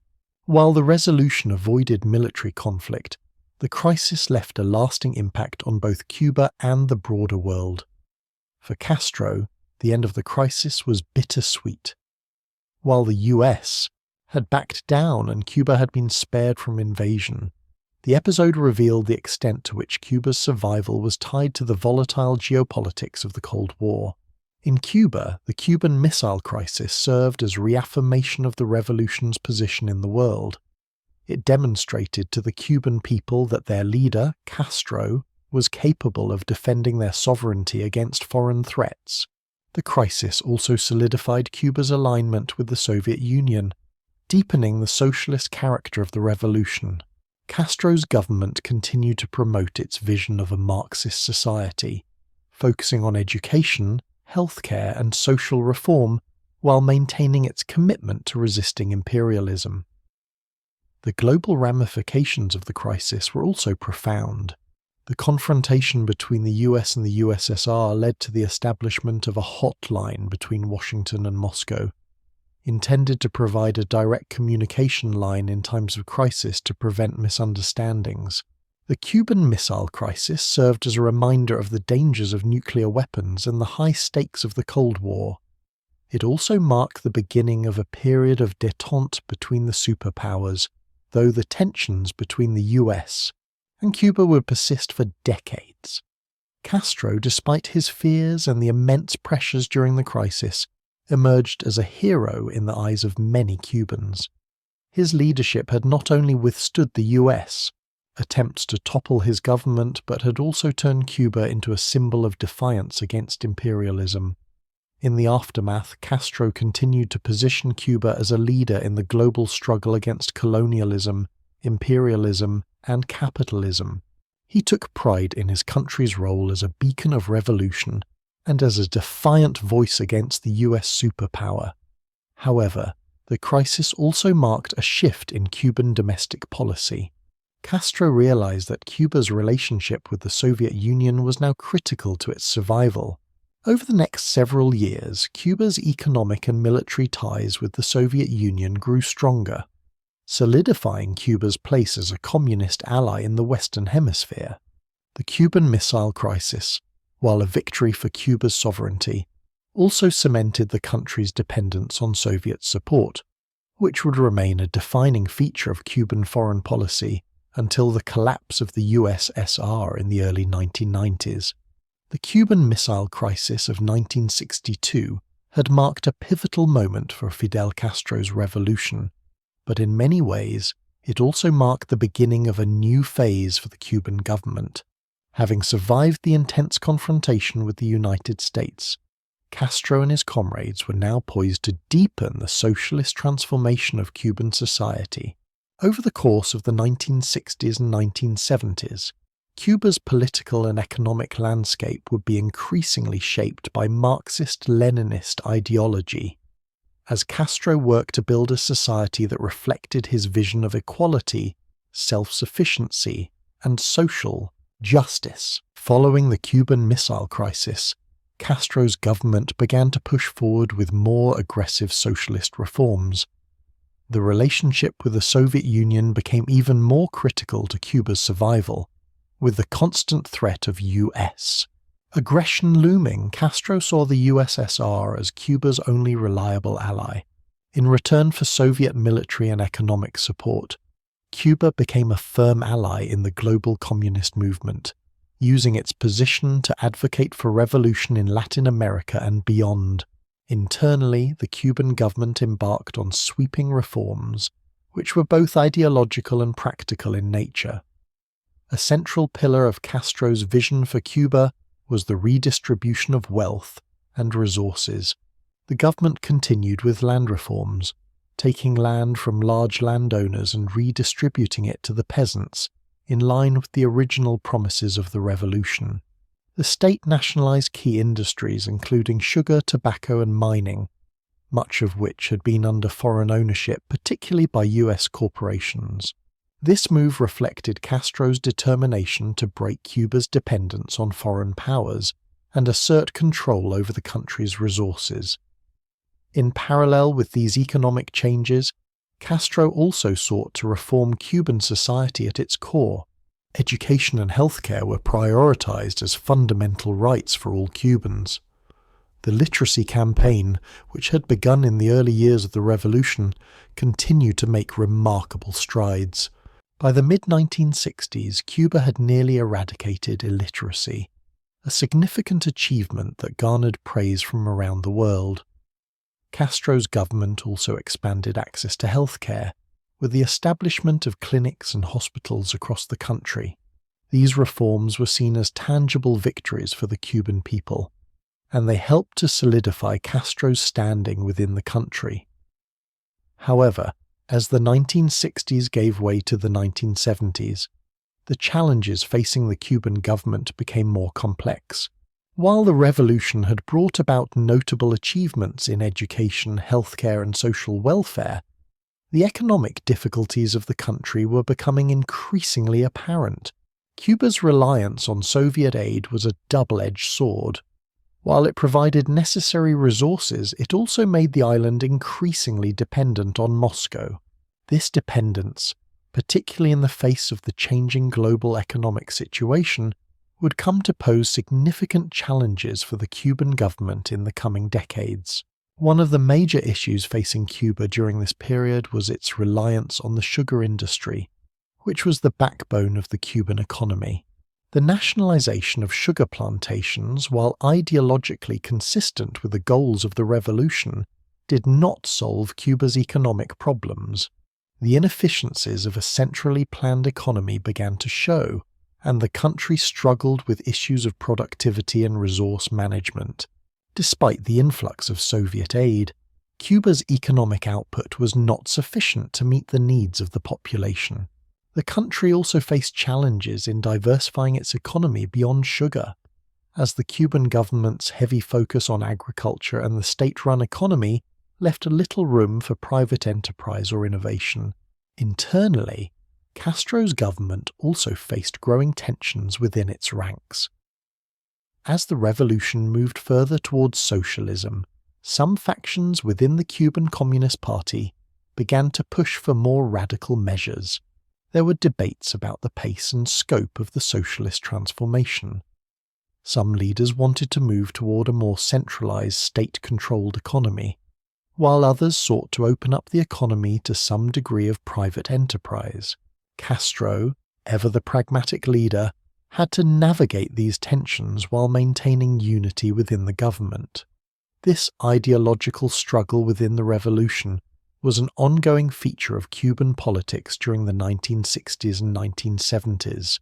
In addition to economic and political challenges, the revolution also faced ideological opposition, both at home and abroad. Within Cuba, there were those who questioned the direction of the revolution. The Soviet-style socialism that Castro was embracing did not sit well with everyone, particularly among those who had hoped for a more democratic or market-driven approach. Castro's increasing authoritarianism, especially in his control of the Cuban Communist Party, led to tensions with some of his former allies. Castro, however, was determined to maintain the course of the revolution and viewed dissent within the ranks as a threat to the unity of the state. Externally, Cuba faced significant pressure from the United States. The US government, unwilling to accept the spread of socialism in the Caribbean, maintained its economic embargo and continued its efforts to isolate Cuba diplomatically.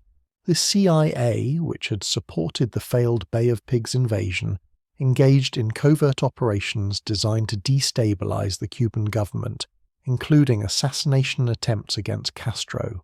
The US also tried to rally other nations in the region to oppose Cuba, but Castro's increasing ties with the Soviet Union allowed Cuba to weather these external pressures. The Cuban Missile Crisis had made it clear that Cuba would not back down in the face of US hostility. The revolution also spread its influence beyond Cuba's borders. Castro became a prominent figure in the global struggle against imperialism, particularly in Latin America and Africa. Cuba supported revolutionary movements in several countries, offering military and logistical support to guerrilla groups in places like Angola, Mozambique, and Nicaragua.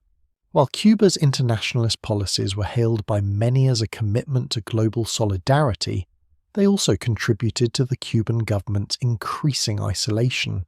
The US, which saw Cuba's involvement in international revolutionary movements as a direct threat to its interests, continued to apply pressure on countries that sought to ally with Cuba. Despite these challenges, the 1970s saw Castro's government push forward with its agenda of socialist transformation. Castro's commitment to the ideals of the revolution remained steadfast. He focused on expanding the social welfare programs that had been established in the early days of the revolution, and he continued to emphasize the importance of education, healthcare, and self-reliance. While Cuba faced significant economic difficulties, the revolution's impact on Cuban society was undeniable. The Cuban people, particularly the rural poor, continued to support the revolution. Castro's vision of a society built on social justice, equality, and independence resonated with many who had long been oppressed. However, the growing challenges, both internal and external, raised questions about the long-term viability of Cuba's socialist system. The 1970s would mark a period of adjustment and reflection for the revolution. As Castro's government confronted the realities of building socialism in a small, isolated nation, as Cuba entered the 1970s and 1980s, the promises of the Cuban Revolution had been met with both remarkable successes and significant challenges. Fidel Castro had established a socialist state that had made significant strides in healthcare, education, and social welfare.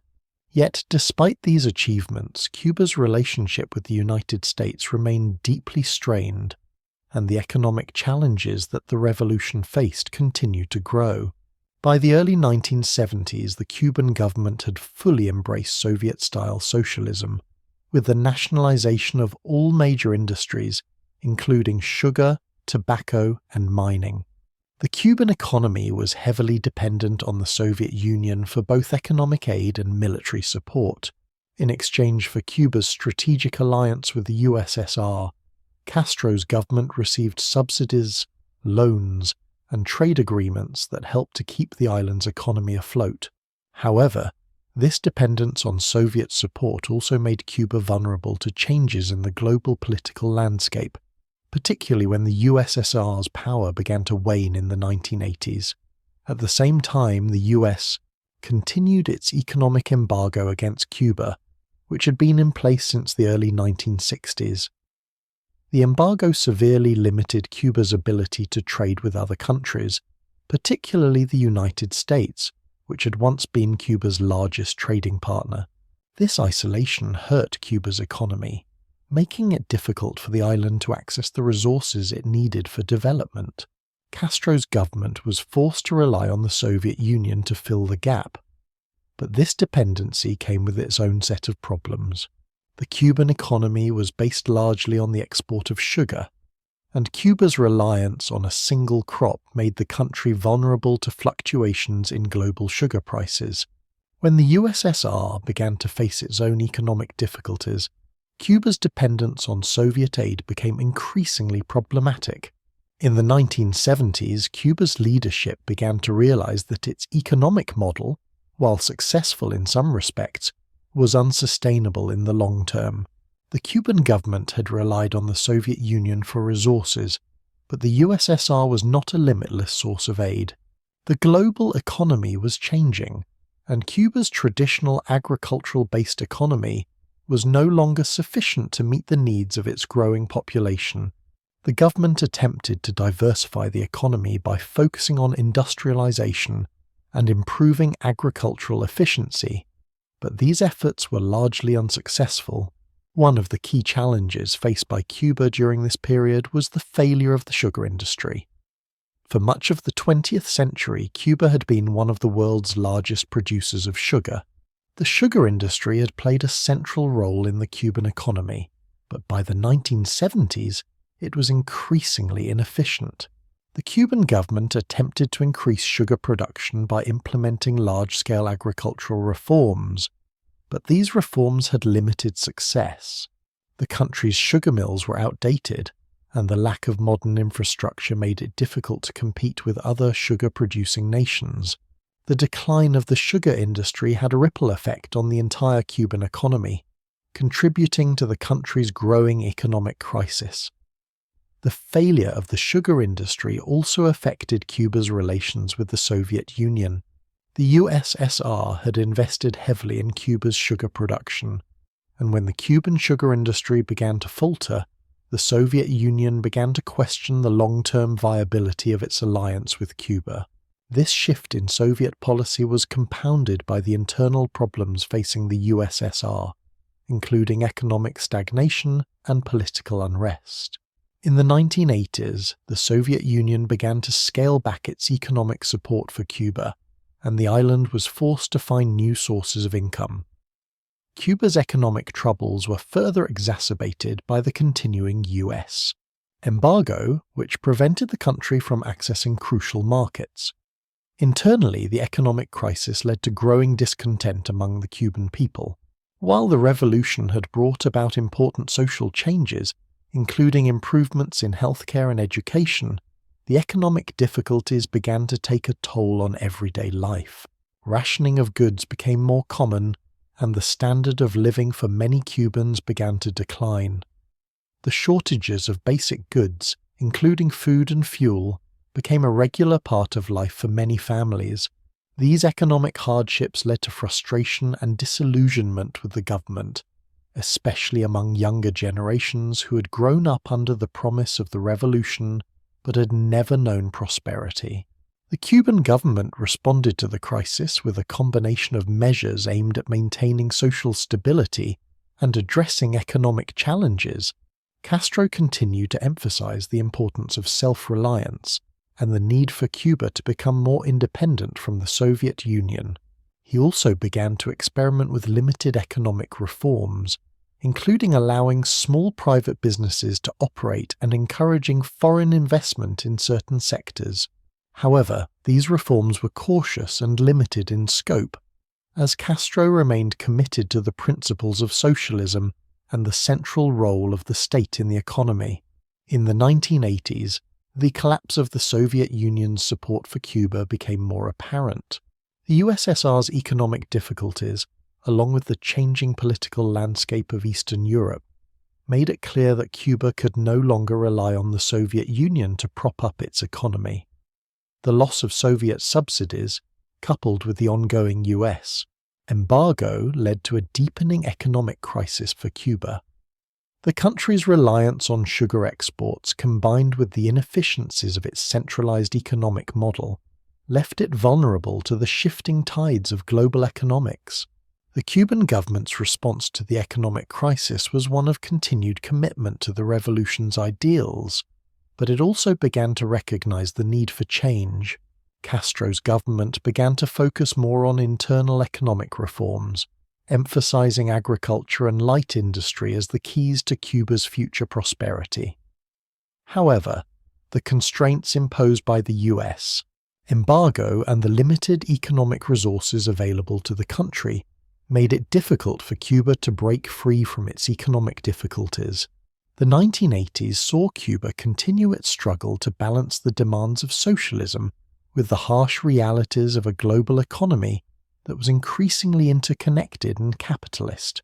The economic difficulties of the 1970s and 1980s, combined with the internal divisions within the Cuban government, led to a more complex period in the revolution's history. While Castro's leadership remained strong, the reality of economic hardship and social discontent made it clear that the revolution's promise of a prosperous and equitable society had yet to be fully realized. The fall of the Soviet Union in the early 1990s would mark the beginning of a new chapter for Cuba, one that would bring even greater challenges, but also new opportunities for reform. The collapse of the Soviet Union in 1991 marked the beginning of what would become one of the most challenging periods in Cuba's history. As Cuba's most important ally and benefactor, the Soviet Union had provided Cuba with economic subsidies, favorable trade agreements, and military support. With the Soviet Union's disintegration, these vital resources were abruptly cut off, leaving Cuba to face a sudden and devastating economic crisis. This period, known as the Special Period, would test Fidel Castro's leadership and force Cuba to confront the limitations of its socialist model. The loss of Soviet support, coupled with the ongoing U.S. economic embargo, plunged Cuba into an economic freefall. The island, which had been heavily dependent on Soviet aid for decades, found itself facing a critical shortage of goods and resources. The country's energy supplies were severely impacted, with power cuts becoming a regular feature of daily life. Food, medicine, and basic consumer goods were in short supply, and Cubans faced long lines and scarcity for even the most basic necessities. The Special Period was marked by widespread poverty, frustration, and a sense of uncertainty as the Cuban government struggled to adapt to its new reality. For Castro, the situation was both a crisis and an opportunity. The revolution's ideals were at risk of being undermined by the economic collapse, yet Castro was determined to preserve the gains of the revolution. The government had to respond quickly to the economic crisis while maintaining the principles of socialism. In response, Castro and his government made a series of difficult decisions, many of which marked a shift in Cuba's approach to economic policy. One of the most significant changes during the Special Period was the shift toward limited market reforms. For the first time in decades, the Cuban government allowed some degree of private enterprise.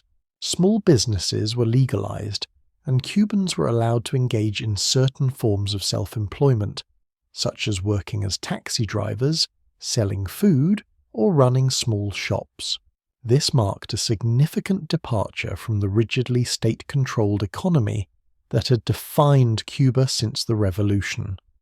While these reforms were small in scale, they represented a shift towards pragmatic solutions in the face of economic hardship. Cuba also began to open up to limited foreign investment. While Castro remained committed to the principles of socialism, he recognized that attracting foreign capital was necessary for the country's survival. The government established joint ventures with foreign companies, particularly in the tourism and biotechnology sectors, to stimulate economic growth. Cuba's natural beauty and historic sites made it a prime destination for international tourists, and the government began to promote tourism as a key part of the economy. Foreign businesses were allowed to set up operations in Cuba, but the state maintained control over many sectors of the economy, ensuring that Cuba's socialist framework remained intact. These market-oriented reforms, however, were controversial. Some saw them as betrayal of the revolutionary ideals, while others viewed them as necessary to ensure the survival of the Cuban system. Castro, while cautious, embraced the reforms as a temporary response to the crisis. He emphasized that they were not a retreat from socialism, but rather a pragmatic response to an unprecedented situation. Despite the hardships, Castro maintained that Cuba's socialist revolution was alive and that the special period would ultimately strengthen the country's resolve. One of the most profound impacts of the special period was the shift in Cuba's relationship with the outside world. The collapse of the Soviet Union and the end of its economic subsidies forced Cuba to diversify its trade relationships. Cuba sought to strengthen ties with other countries, particularly in Latin America and Europe. This shift allowed Cuba to build new economic partnerships, although the ongoing US embargo remained a significant barrier to trade. During this time, Cuba also turned to biotechnology as a means of economic development. The country's scientific community, which had been nurtured by the revolution, began to make strides in medical research and biotechnology. Cuba's ability to produce high-quality medicines, vaccines, and other medical products became a point of national pride and a source of export revenue. The government invested heavily in biotechnology research, which helped to mitigate some of the economic challenges posed by the special period. Despite these efforts, the special period remained a time of profound hardship for many Cubans. The country's infrastructure was in decline, and the lack of basic goods created a sense of daily struggle. For many, the revolution's promises of prosperity and self-sufficiency seemed increasingly distant. The shortages of food and basic goods were compounded by a sense of frustration at the government's inability to provide a solution. The Cuban people, who had endured so much for the cause of revolution, were now faced with the painful reality of scarcity and hardship. However, the special period was not without its moments of resilience. In response to the economic crisis, the Cuban people found innovative ways to adapt. Community-based initiatives, such as urban agriculture projects and cooperative efforts to address food shortages, became common. Many Cubans turned to local farming to produce their own food, while informal markets sprang up in cities to provide goods that were otherwise unavailable in state-run stores. While the government maintained its control over most aspects of the economy, these grassroots efforts reflected the determination of the Cuban people to survive in difficult circumstances. Internationally, the special period also highlighted Cuba's ability to persevere despite the odds. The country's solidarity with other developing nations, particularly in Latin America and Africa, continued to define its foreign policy. Castro's Cuba remained a champion of global socialist movements, providing support to revolutionary groups in countries like Angola, Nicaragua, and South Africa. While the economic situation at home was dire, Cuba continued to project itself as a leader in the struggle against imperialism and oppression. As the 1990s progressed, the special period gradually began to ease, but Cuba's economic difficulties persisted. The collapse of the Soviet Union had fundamentally altered the global political landscape, and Cuba's dependence on Soviet aid could never be fully replaced. However, the pragmatic reforms implemented during this time allowed Cuba to maintain its sovereignty and avoid collapse.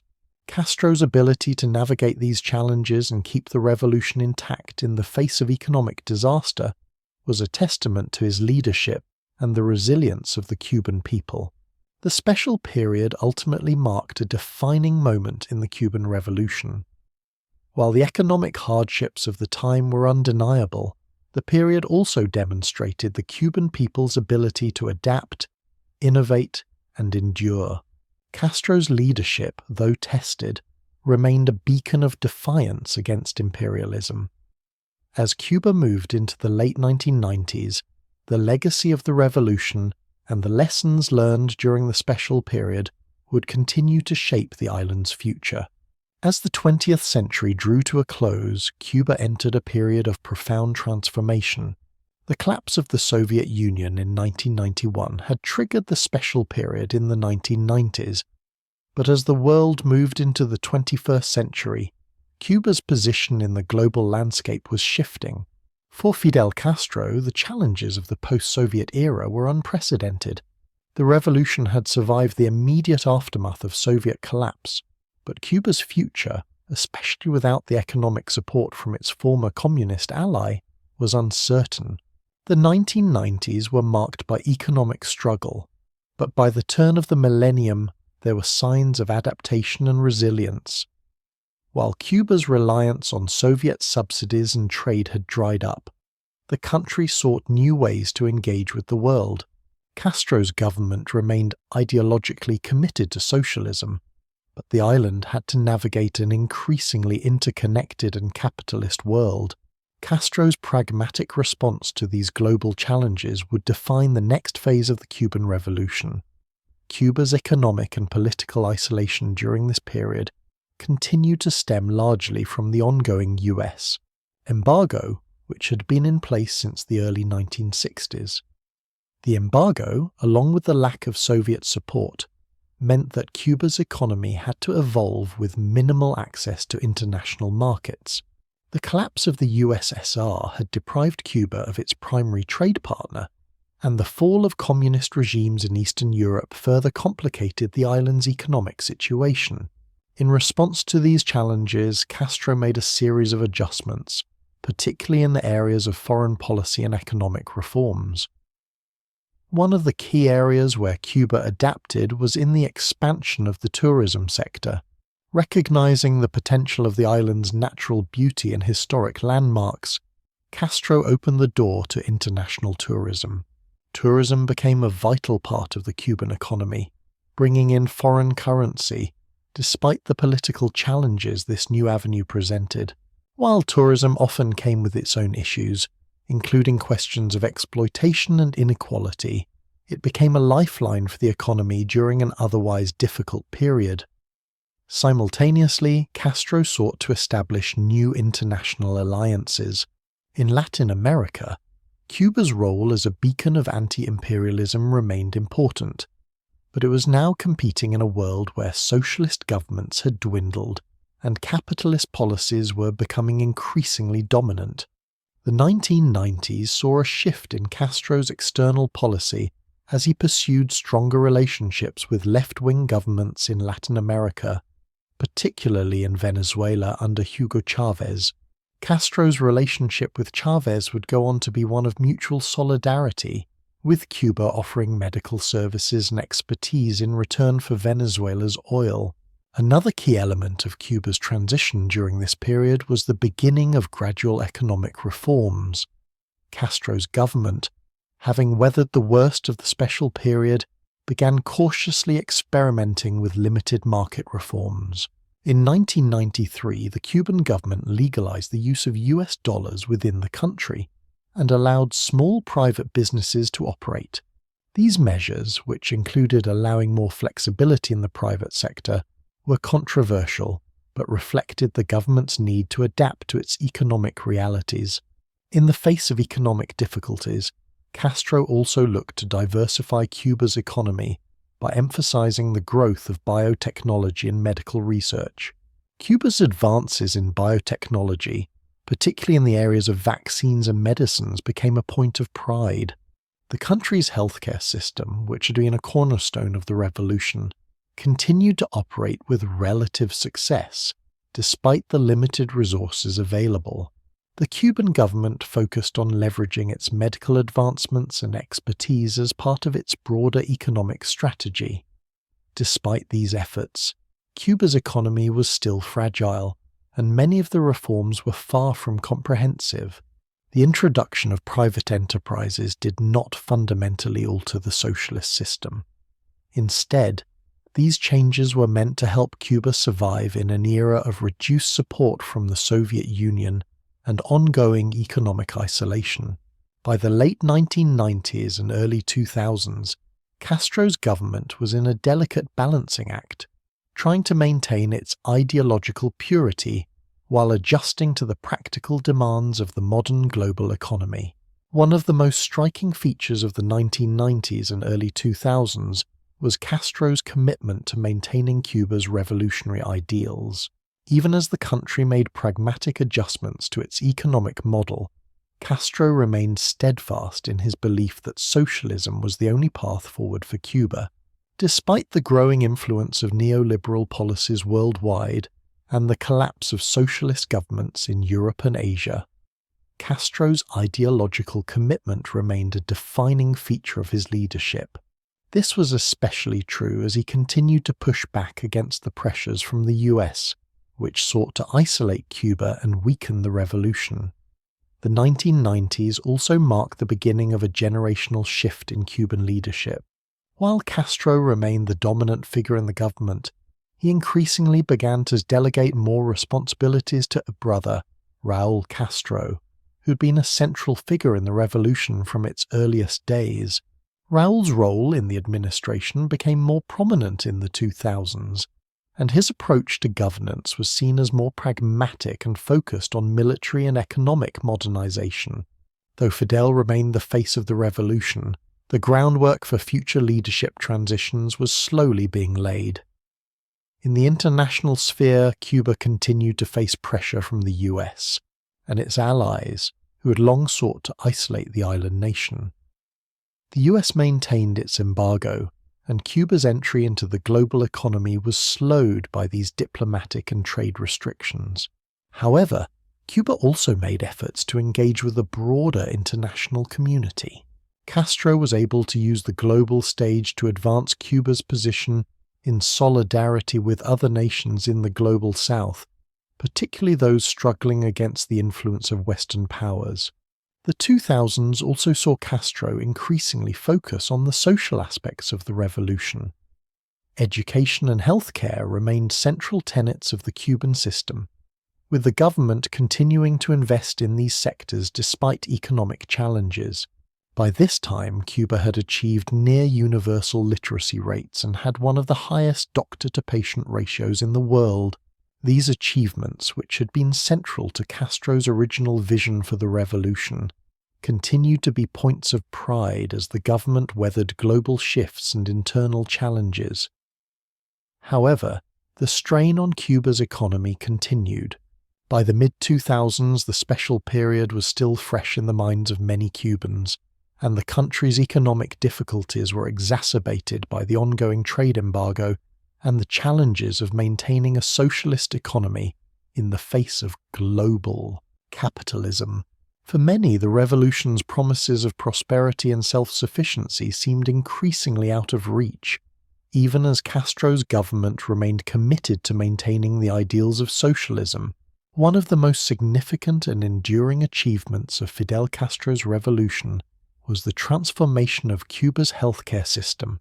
When Castro assumed power in 1959, Cuba was a nation with stark social inequalities, and access to quality healthcare was largely determined by wealth and class. Under Batista's regime, healthcare had been limited, with medical resources concentrated in urban areas, while rural populations had little access to proper medical care. Castro saw healthcare as a fundamental human right, and his government would go on to revolutionize the sector in ways that would garner both praise and criticism worldwide. From the outset of the revolution, Castro prioritized the establishment of a universal healthcare system, aiming to provide access to medical care for all Cubans, regardless of their social or economic status. The early years of the revolution were focused on the construction of medical infrastructure across the island. The government built thousands of clinics in rural areas, bringing healthcare services to places that had been historically underserved. The success of these efforts was rooted in the Cuban government's belief that access to healthcare was not a privilege but a right. One of the cornerstones of the Cuban healthcare system was the training of medical professionals. The revolution placed a strong emphasis on education and medical training, with a particular focus on producing doctors who would be committed to serving the people. Cuba's medical schools grew significantly in number and size during the early years of the revolution, and by the 1970s, the country had trained thousands of doctors, many of whom were dispatched to rural areas to provide care in remote locations. This focus on education and training allowed Cuba to expand its healthcare workforce and make healthcare services more accessible. Perhaps one of the most impressive achievements of Cuba's healthcare system was the establishment of universal coverage. By the 1960s, the Cuban government had eradicated illiteracy in the country, and this had a direct impact on health outcomes. A higher level of education was correlated with better health, and by ensuring that all Cubans received at least basic education, Castro's government created the foundation for a healthier society. Alongside universal education, the government implemented widespread immunization campaigns, eradicated diseases like polio and malaria, and reduced infant mortality rates significantly. Cuba's approach to healthcare became a model for other developing countries, especially in the global south. The Cuban government made significant strides in eliminating many preventable diseases that were common in other countries, particularly those in Latin America and Africa. Cuba's commitment to healthcare was not only about improving life expectancy, but also about ensuring that every person had access to medical services, regardless of where they lived or their economic status. In addition to improving the overall health of its population, Cuba's healthcare system became known for its innovative approaches to community health. Cuban doctors worked closely with local communities, providing preventive care and health education to reduce the spread of diseases. The country's commitment to public health extended beyond simply treating illness. It focused on improving the quality of life for its citizens by addressing social determinants of health, such as nutrition, sanitation, and education.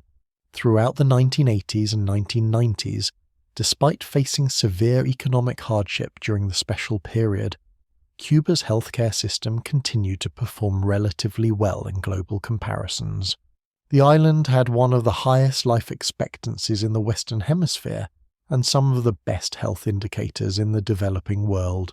Cuba's emphasis on preventative care and community outreach, coupled with its ability to weather the economic crisis, helped it maintain one of the best healthcare systems in Latin America.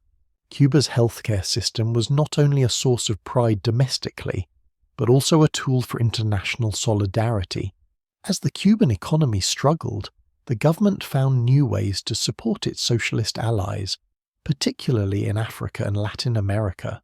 Cuba sent doctors, nurses, and medical professionals to other countries in need, offering free healthcare assistance to nations struggling with diseases like Ebola, cholera, and HIV/AIDS. This internationalist approach to healthcare was a manifestation of Castro's broader commitment to global solidarity, positioning Cuba as a leader in international health cooperation. However, Cuba's healthcare system was not without its critics. While Cuba's health outcomes were impressive in many ways, some critics questioned the sustainability of its model, especially as the country faced economic difficulties in the 1990s. The lack of resources and technological advancements limited Cuba's ability to keep up with global healthcare standards in certain areas. While Cuba excelled in preventive care and basic health services, the country struggled with access to advanced medical technologies, which became more apparent as the economy began to stagnate. Some also criticized the bureaucratic nature of the healthcare system, pointing out that while healthcare was universal, the quality of care varied, particularly in rural areas where resources were still limited. Moreover, as Cuba's economy shifted in the 1990s with the introduction of limited market reforms, there was concern about the future of Cuba's healthcare model. The opening up to foreign investment and the introduction of private businesses in certain sectors raised questions about the impact of these changes on the socialist framework of the healthcare system. Would Cuba's commitment to universal healthcare remain intact as the country adapted to new economic realities? The long-term sustainability of Cuba's healthcare system would depend on how the government navigated these complex economic and social transformations. Cuba's achievements in healthcare were also intertwined with its commitment to education. In the 1960s, alongside the literacy campaign, the Cuban government established medical schools that trained not just Cuban doctors, but also international students from other developing nations. Cuba became a major exporter of medical professionals, with thousands of Cuban doctors and nurses working in countries across the world. This export of human capital became one of the most distinctive aspects of the Cuban healthcare system. As Cuba provided healthcare services in regions where medical professionals were scarce, in return Cuba received foreign exchange and goodwill from other nations. Despite these successes by the early 2000s, the pressure of sustaining such a comprehensive healthcare system in the face of ongoing economic challenges remained. Castro's government continued to prioritize healthcare, but the limitations of the Cuban economy, coupled with the long-standing embargo, made it increasingly difficult to keep pace with global advancements in medical technology. The shift towards a more globalized economy also created new challenges, as Cuba had to balance its socialist values with the demands of the international market. By the mid-2000s, Fidel Castro's health had become a growing concern. For decades, he had led Cuba with a combination of charisma, determination, and ideological clarity. He had faced down U.S. hostility, led a revolution, and transformed Cuban society in profound ways. Yet, as the years went by, age and illness began to take their toll on the revolutionary leader. Castro's declining health in the 2000s marked the beginning of the end for the era of his direct leadership of Cuba. In 2006, Castro's health took a dramatic turn. He underwent emergency surgery for an intestinal condition, forcing him to temporarily step down from his role as president and transfer power to his brother, Raúl Castro. The decision to hand over power was a significant moment in Cuban history. Fidel had been the face of the Cuban Revolution for almost 5 decades, and the idea of Cuba without his leadership was a momentous thought for both the Cuban people and the world. Though Castro officially resigned from the presidency in 2008, his influence over the country and its policies continued for years. Even as his health declined, Fidel remained a symbol of Cuba's revolutionary ideals, and his name was synonymous with the Cuban state. Raúl, who'd been a key figure in the revolution and had served as Fidel's deputy for many years, now faced the challenge of managing the nation's affairs in the midst of his brother's illness and in an increasingly complex global landscape. Fidel Castro's health problems were first publicly acknowledged in July 2006 when he was forced to undergo surgery for gastrointestinal issues. At the time, Castro was 79 years old, and the sudden nature of his illness shocked the Cuban people. Fidel had been a vigorous and active leader, but now, in the face of health complications, he had to face the reality of aging and the inevitable passing of time. After the surgery, Castro announced that he would temporarily transfer power to Raúl Castro, who had long been a trusted ally and a key figure in the revolution.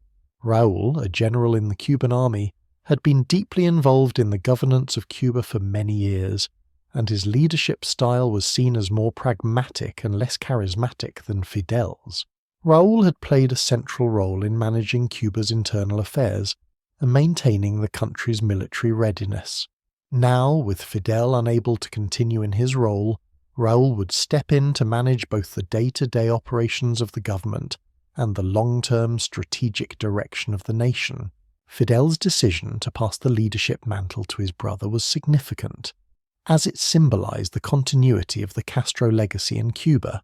While the leadership transition was seen as necessary given Fidel's health, it also sparked concerns both within Cuba and internationally about the future of the revolution. Would Cuba continue to adhere to the principles of socialism and independence that Fidel had fought for? Or would the country move toward a more open, market-oriented approach in the face of increasing global pressures? In the months following Fidel's surgery, there was much speculation about his health and the future of Cuba. For many Cubans, Fidel was not just a leader. He was a symbol of the revolution itself. His image was omnipresent, on billboards, in schools, and in the hearts and minds of the people. The transition of power to Raúl was not a simple handover of administrative duties.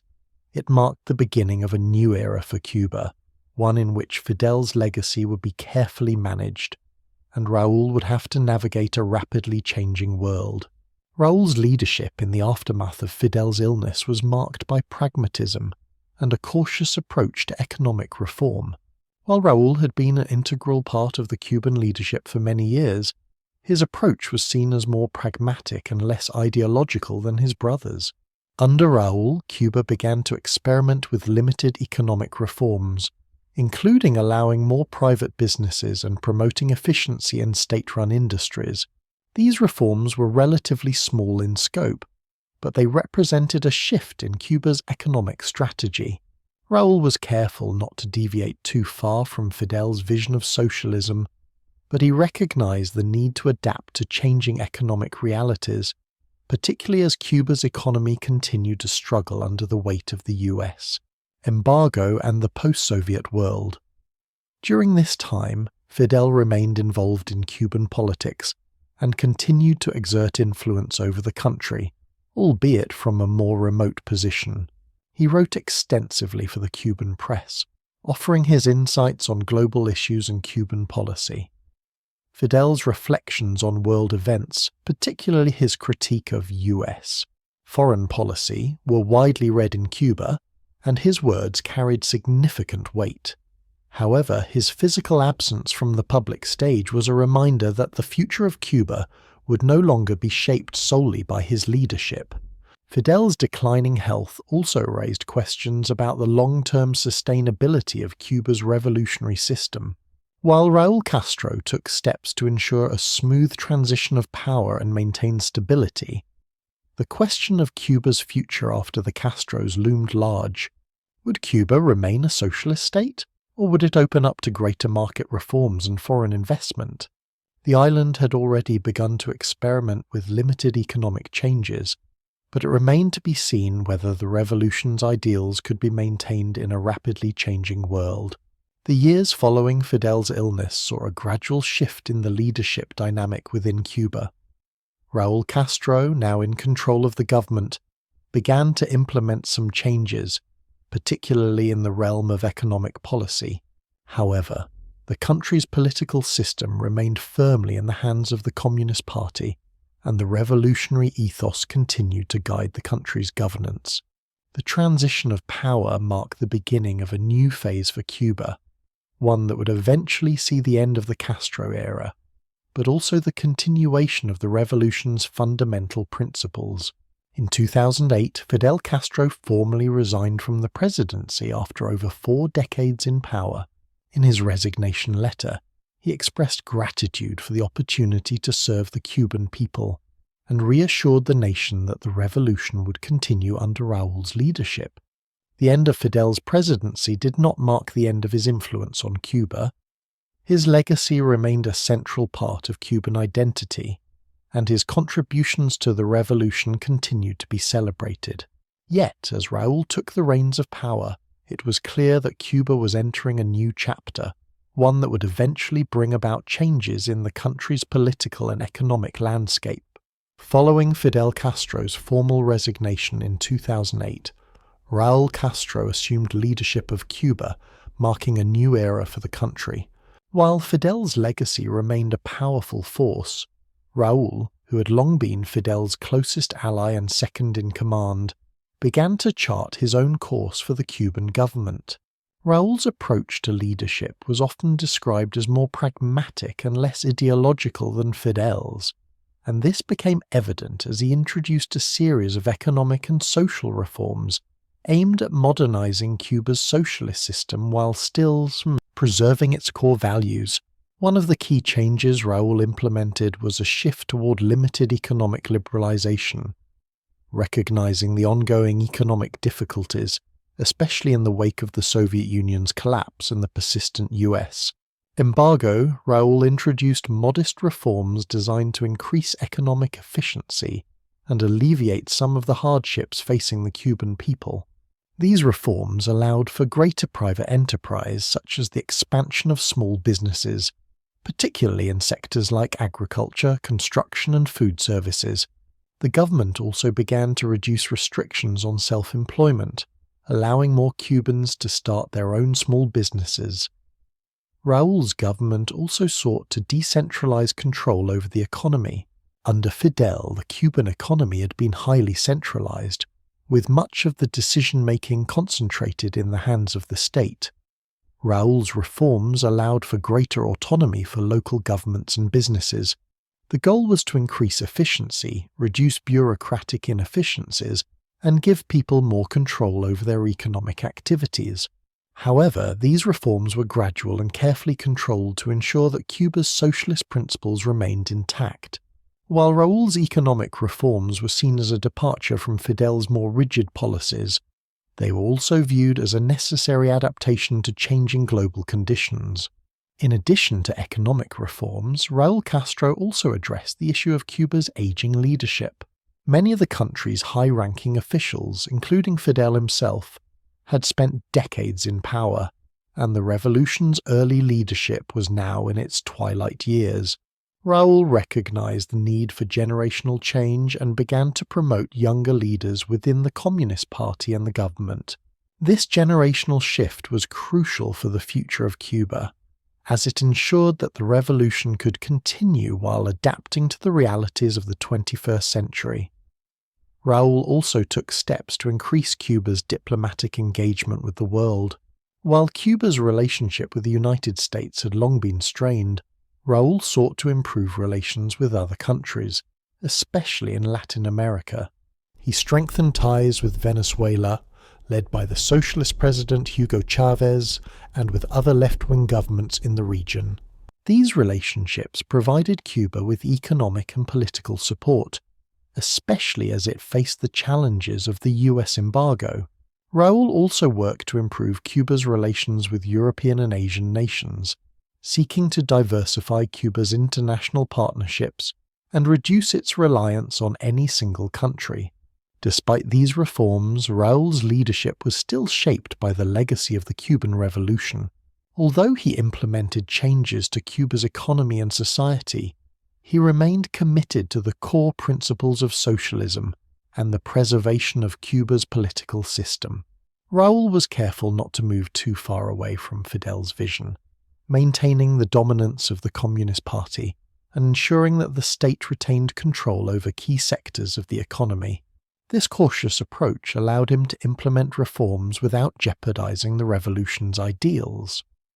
One of the most significant developments during Raúl's time in power was the gradual opening up of Cuban society.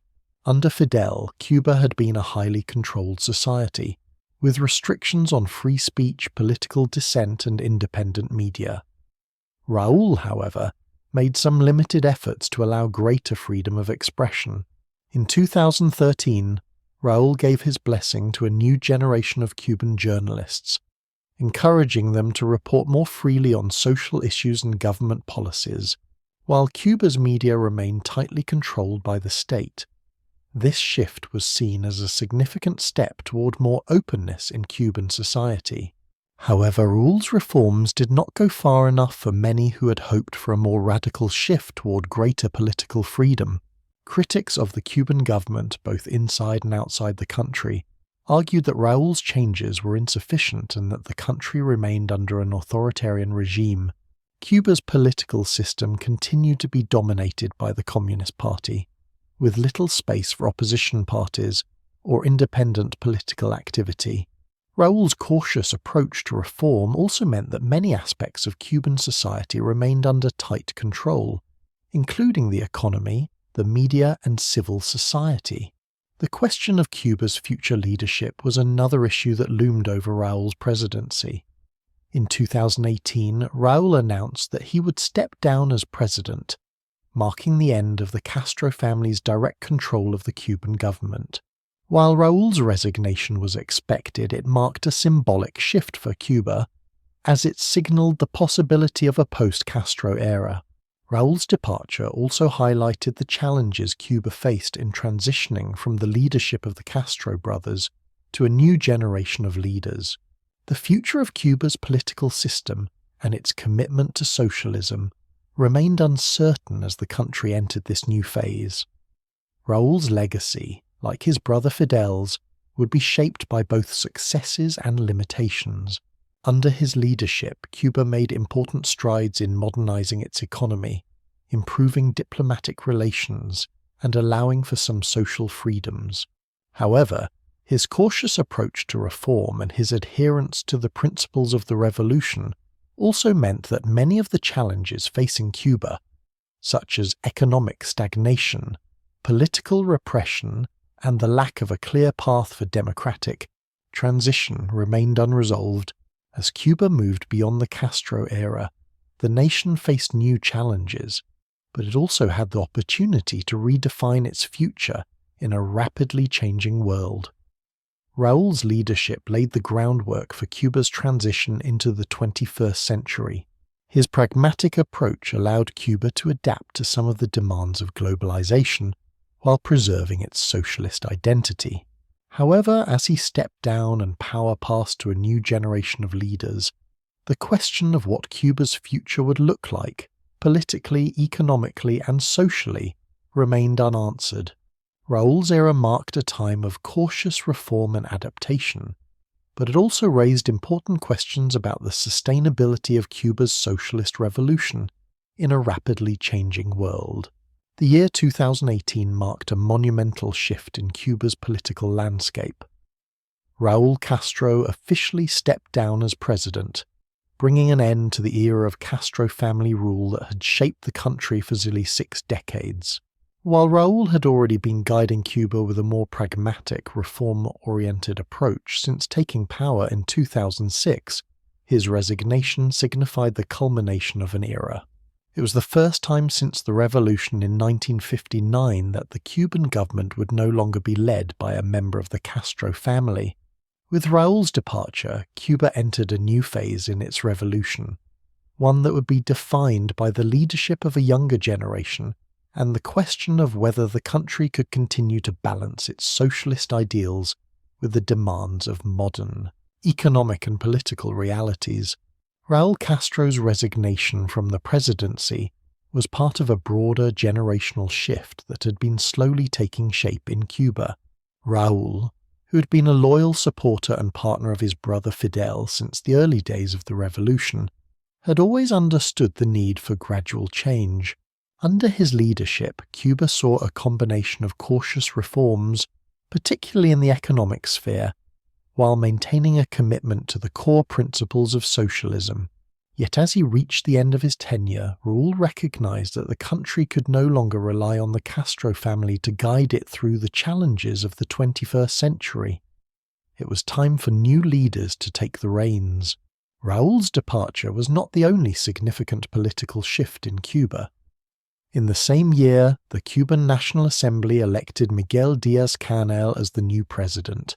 Díaz-Canel, a career politician and former vice president, represented the first leader in Cuba's history who had not been directly involved in the 1959 revolution. While he was widely seen as loyal to the revolution and its ideals, his election signaled a shift away from the Castro era. Díaz-Canel, now in his late 50s, was part of a new generation of Cuban leaders, many of whom had been born after the revolution and had not lived through the early struggles that defined the Castro brothers' rule. Díaz-Canel's leadership presented both an opportunity and a challenge for Cuba. On one hand, his presidency represented a break from the past and the promise of fresh leadership that could potentially navigate Cuba's path into a new era. On the other hand, his ability to maintain the country's socialist commitments while addressing the demands for greater economic flexibility, political reform and modernization was far from certain. As Cuba entered this post-Castro period, the leadership transition posed critical questions about the future of Cuba's political system and its place in a rapidly changing world. Díaz-Canel's leadership was initially framed within the context of continuity rather than dramatic change.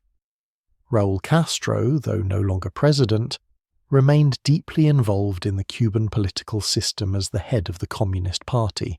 This arrangement ensured that the ideological direction of the country remained firmly rooted in the values that had guided the revolution since 1959. Castro's departure from the presidency did not mark an abrupt break from the past, but rather a symbolic step toward the gradual transition of power. While the Castro family was no longer directly in charge, their influence continued to be felt in the decisions made by the new leadership. The early days of Díaz-Canel's presidency saw a continued emphasis on economic reforms. Despite Cuba's long-standing commitment to socialism, the country faced significant challenges, particularly in terms of economic stagnation. The U.S. embargo remained in place, exacerbating Cuba's isolation and restricting its ability to access international markets. With the government still struggling with a reliance on state-controlled industries and a limited private sector, Díaz-Canel's administration faced calls for further reforms to open up the economy, encourage foreign investment, and allow more room for private entrepreneurship. In addition to economic reforms, there were growing calls for greater political openness in Cuba. While the country had maintained a one-party political system since the revolution, there were segments of the population, particularly younger Cubans, who began to demand more freedom of expression and greater political participation. Díaz-Canel's government faced the delicate task of balancing these calls for political reform with the government's commitment to maintaining the one-party system and upholding the principles of socialism. The challenge was not only economic but ideological, as Cuba continued to navigate its place in the modern world while holding on to its revolutionary heritage. Raúl Castro's exit from the presidency also coincided with shifts in Cuba's relationship with the world. Under his leadership, Cuba had developed closer ties with countries like Venezuela and Bolivia, but the country's relationship with the United States remained hostile.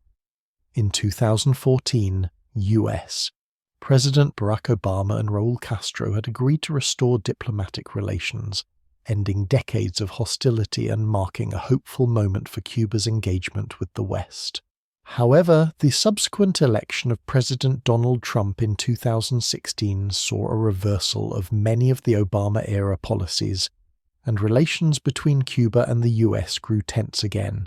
In 2019, Cuba's government introduced a new constitution that reflected some of the changes made under Raúl's leadership, including the recognition of private property and the promotion of foreign investment. While the document reaffirmed Cuba's commitment to socialism, it also acknowledged the need for economic adaptation and the evolution of the political system. The new constitution was a step forward, signaling that the government was willing to experiment with change within the confines of its socialist framework.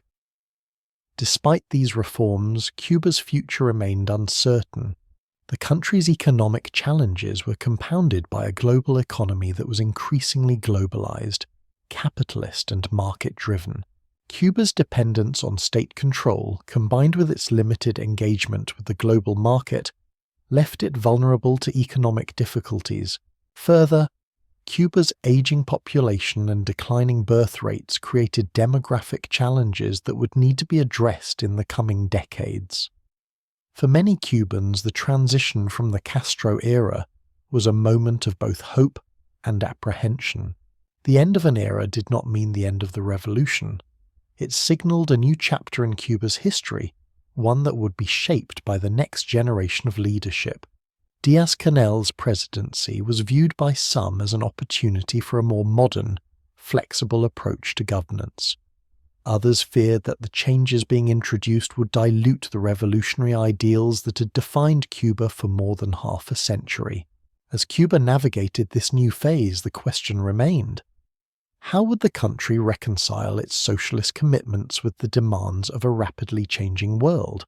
Could Cuba continue to hold on to the ideals of the revolution, or would it be forced to adapt in ways that altered the very nature of the Cuban state? As the world grappled with the onset of the COVID-19 pandemic in early 2020, Cuba, like all nations, faced immense challenges. However, the island nation's response to the crisis, shaped by both its healthcare system and its long-standing economic struggles, was a reflection of both the strengths and limitations of the Cuban Revolution's socialist framework. The pandemic put Cuba's ability to adapt to a rapidly changing global environment to the test, forcing the government to confront both the weaknesses of its system and its enduring commitment to universal healthcare. Cuba's healthcare system, long hailed as one of the greatest successes of the revolution, was put to the ultimate test by COVID-19. The island's healthcare system was designed with prevention and accessibility in mind, and it quickly mobilized in the face of the pandemic. The Cuban government, with its strong public health infrastructure, implemented swift measures to contain the virus, including lockdowns, quarantines, and widespread testing. The healthcare system's emphasis on community-based care allowed for rapid deployment of medical resources to the areas most in need, especially in rural and underserved areas. Medical professionals, many of whom had been trained in Cuba's internationally recognized medical schools, played a crucial role in managing the crisis. In addition to its internal response, Cuba's healthcare system was also marked by an outpouring of international solidarity. Cuban medical brigades, known as Henry Reeve Brigades, which had been dispatched to disaster-stricken countries in the past, were sent to nations suffering from the pandemic. This continued Cuba's tradition of internationalism, as the country offered its expertise to other developing nations, particularly in Latin America and Africa, who struggled to manage the pandemic without sufficient healthcare resources. However, while Cuba's healthcare system demonstrated remarkable resilience, and its medical professionals were lauded for their efforts, the pandemic also highlighted some of the limitations that Cuba faced in a world increasingly defined by global interconnectedness and market economies. The country's ongoing economic challenges, compounded by the US embargo and the collapse of tourism, a key source of revenue, exacerbated the difficulties of managing the crisis. As the pandemic continued, Cuba, like many other nations, found itself struggling with a shortage of essential goods, including food, medicine, and other basic supplies. Cuba's economy had already been fragile due to decades of economic isolation and inefficiencies inherent in a centrally planned system.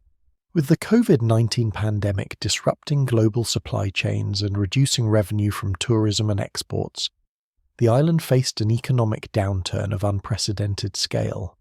The ongoing US embargo, which has been tightened under the Trump administration, further intensified Cuba's struggles.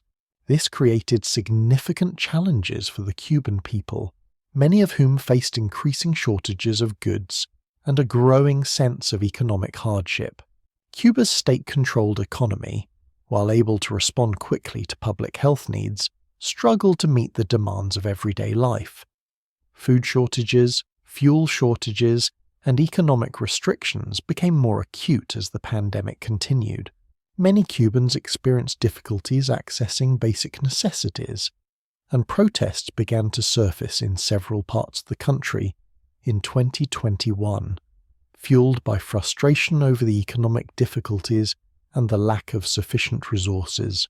One of the most significant aspects of Cuba's response to the pandemic was its development of homegrown vaccines.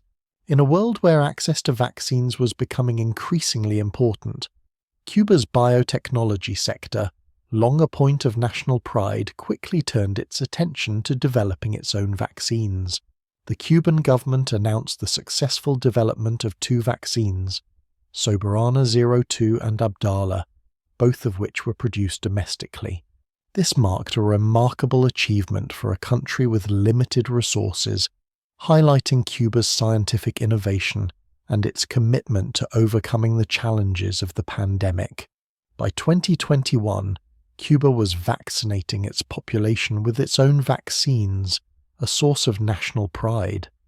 Despite these successes, the pandemic underscored Cuba's need for greater economic flexibility and international cooperation. While the healthcare system was able to deliver impressive results in terms of vaccination and treatment, the lack of resources made it clear that Cuba's centralized, state-run economic model was struggling to keep pace with the demands of the 21st century. The Cuban government continued to face pressures from both within and outside the country, and the pandemic intensified debates over the future of Cuba's political and economic system. The COVID-19 crisis was also a turning point in Cuba's political landscape. While the government's health response was widely praised internationally, the country's economic struggles led to growing dissatisfaction among the population. Protests broke out in several cities in 2021, with demonstrators calling for more freedom, economic reforms, and an end to the shortages. These protests were the largest in Cuba in decades and presented a significant challenge to the government. While the protests were largely about economic hardships and the impact of the pandemic, they also reflected growing calls for greater political openness and reforms. Raúl Castro, who had officially stepped down as president in 2018 but remained the head of the Communist Party, also stepped down from his leadership role within the party in 2021, marking the end of the Castro era in Cuba's political leadership. His departure symbolized a final break from the leadership of the revolution's original architects.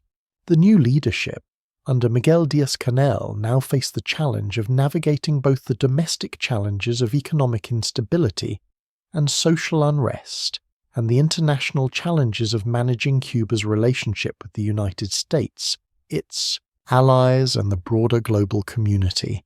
While the COVID-19 pandemic posed an existential challenge to Cuba's economy and political system, it also forced the government to confront some uncomfortable truths about the limitations of its model. The island's heavy reliance on state control, combined with the inefficiencies of a centralized economy, became apparent as the government struggled to meet the needs of the Cuban people. The pandemic revealed the deep structural challenges that had long existed in the Cuban system, challenges that the government had been able to ignore or manage in previous decades, but could no longer avoid in a rapidly changing world. As the world slowly began to recover from the pandemic in the early 2020s, Cuba's future remained uncertain.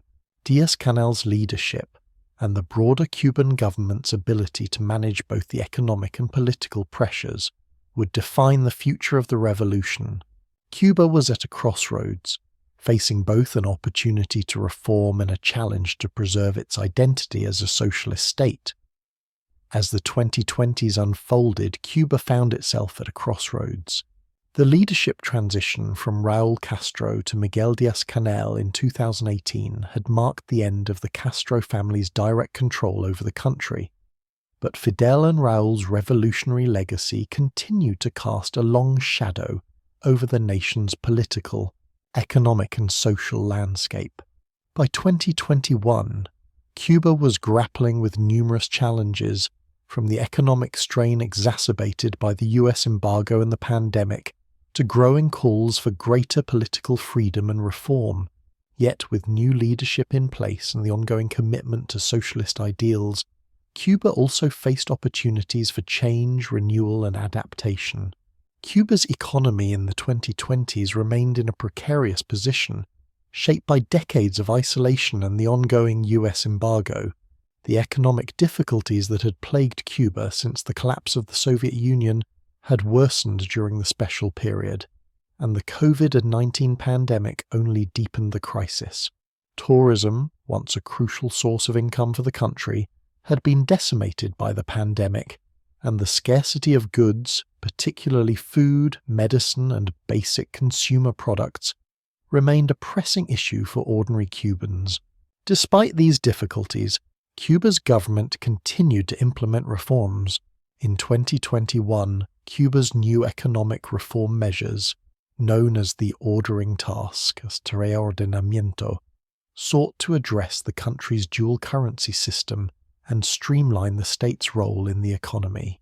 One of the key features of the reform was the unification of Cuba's two currencies, the Cuban peso, CUP, and the convertible peso, CUC, which had been in place since the early 1990s. The dual currency system had created significant distortions in the economy, and the reform aimed to simplify the system and improve economic efficiency. In addition to the currency unification, the government also sought to encourage private enterprise by expanding the space for small businesses and self-employment. While these reforms were seen as necessary to address Cuba's economic challenges, they remained limited in scope. The government continued to assert control over key sectors of the economy, including healthcare, education, and strategic industries, while allowing for some private business activity in other areas, such as food services and construction. Cuba also began to explore ways to attract foreign investment, especially in sectors like biotechnology and tourism. While foreign investment had long been a sensitive issue, the dire economic situation made it clear that Cuba needed to find ways to diversify its sources of income. The expansion of the private sector, particularly in tourism and small businesses, was a necessary step to revitalize the Cuban economy. But the government remained wary of fully embracing capitalism, keeping a careful eye on maintaining its socialist framework. In parallel with the economic challenges, Cuba's political landscape was undergoing a transformation. The transition from Raúl to Díaz-Canel was seen by many as the beginning of a new era for the country. Yet the political system that had been in place for over half a century remained largely unchanged. Cuba's one-party system continued to dominate the political scene, and the Communist Party maintained its central role in governance. However, the question of political openness and reform was beginning to take center stage. While Raúl Castro's leadership had been marked by cautious reforms, the economic and social pressures of the 2020s were pushing the Cuban government to consider the possibility of greater political flexibility. Calls for political reform, especially from younger generations, became more pronounced. Many young Cubans who'd grown up in the post-Soviet era and had experienced the limitations of Cuba's socialist system firsthand began to demand more freedom of expression, political participation, and greater access to information. In 2021, the Cuban government faced its most significant protests in decades. What began as demonstrations over food shortages and economic hardship quickly morphed into a broader outcry against the government's handling of the economic crisis and the lack of political freedoms. The protests were unprecedented in their scale and geographic spread, with Cubans taking to the streets in major cities across the country. This wave of unrest was largely driven by younger Cubans who were frustrated by the government's inability to address their economic grievances and by the restrictions on political freedoms. The protests, which were met with a heavy-handed response by the government, highlighted the deepening divisions within Cuban society. While many Cubans still supported the revolution's core ideals of social justice and equality, there was a growing sense that the government needed to evolve and address the demands of a new generation. The question of how to balance Cuba's socialist legacy with the realities of modern politics and a globalized economy remained one of the central challenges facing Díaz-Canel's government. Cuba's foreign policy in the 2020s also evolved in response to global trends. The country remained firmly aligned with left-wing governments in Latin America and continued to advocate for social justice and anti-imperialism. Cuba's relationship with Venezuela, under the leadership of Nicolas Maduro, remained strong, with the two countries sharing a commitment to socialism and mutual support. Cuba also maintained its support for other leftist movements in Latin America and Africa, continuing its tradition of international solidarity. However, Cuba's relationship with the United States remained contentious. Under President Donald Trump, the US had rolled back many of the policies of rapprochement that had been initiated by Barack Obama, particularly in terms of trade and travel. While Díaz-Canel's government sought to engage with the Biden administration after the 2020 US election, the political and economic pressures of the embargo remained a significant obstacle to any substantive improvement in relations. The ongoing US embargo continued to isolate Cuba economically, even as the island's leaders sought to expand ties with other nations. Cuba also faced increasing competition from other countries in the global economic and political spheres. The rise of China as an economic superpower and the shifting political dynamics in Latin America added new layers of complexity to Cuba's foreign policy. While Cuba remained a vocal advocate for socialism, the changing international landscape required the island to navigate new alliances and economic partnerships. Cuba's ability to adapt to these shifting dynamics would be critical in the years ahead. As Cuba moved into the 2020s, the question of what the future held for the revolution became more pressing. The legacy of Fidel Castro loomed large, but the leadership transition to a new generation, coupled with growing economic challenges and calls for political reform, signaled that Cuba's socialist project would continue to evolve. Díaz-Canel's leadership in the coming years would be marked by the need to balance economic liberalization with socialist principles. The growing demands for political freedom, combined with the country's economic difficulties, would create new pressures for the Cuban government. The challenge for Cuba would be to find a way to preserve the gains of the revolution, such as universal healthcare and education, while adapting to the realities of a modern global economy. The 2000s also represented a crucial period for the younger generation of Cubans, many of whom were grappling with the limitations of their country's system. The growing demand for political and social change would be a defining feature of Cuba's future. How the government responded to these demands and how it navigated its place in a rapidly changing world would determine the course of the revolution in the years to come. As Cuba faces the challenges of the 21st century, its commitment to its socialist ideals, along with its willingness to embrace change, will define the future of the revolution. The road ahead will not be easy, but Cuba's ability to adapt while staying true to its core values will be key to its survival and success. As Cuba entered the second decade of the 21st century, the pressure to address the deepening economic struggles became even more pronounced. The special period had already revealed the vulnerabilities of the Cuban economy and the continued US. Embargo, now exacerbated by global events like the COVID-19 pandemic, had intensified the country's isolation. Despite the challenges, Cuba under Raúl Castro and later Miguel Díaz-Canel embarked on a series of economic liberalization measures designed to navigate these difficulties while maintaining the socialist ideals that had guided the revolution. Miguel Díaz-Canel's leadership, having officially taken over in 2018, signaled a moment of transition for Cuba. While still committed to preserving the essence of socialism, the government under his rule began to experiment with a more pragmatic approach to economic policy. The Cuban leadership understood that the status quo could no longer sustain the country's growth. Raúl's earlier steps in promoting market reforms had set the stage, but Díaz-Canel's government moved forward with further expansions of the private sector and greater market liberalization.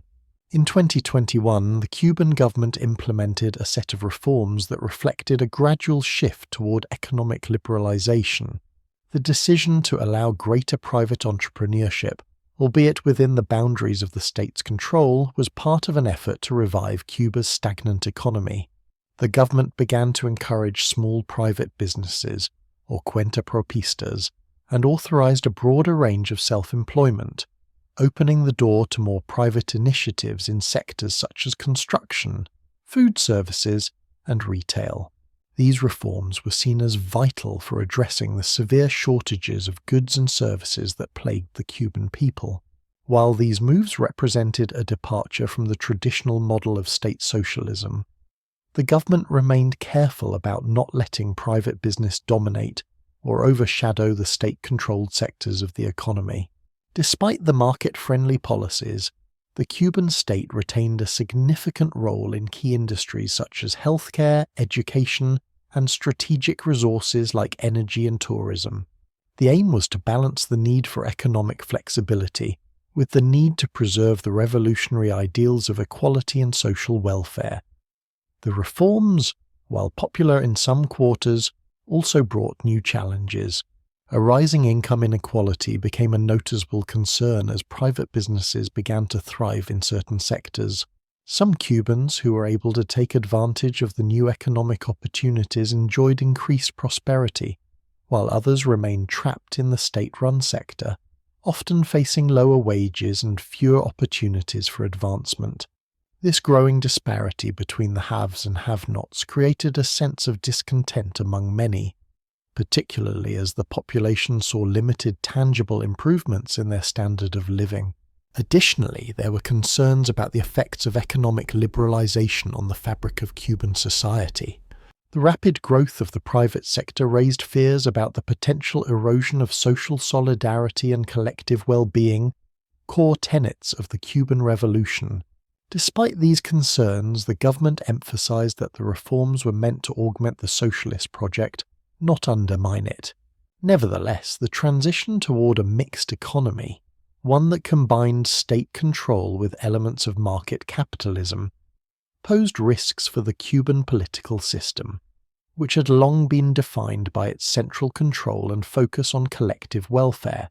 As Cuba's economy opened up and more private businesses emerged, social challenges intensified.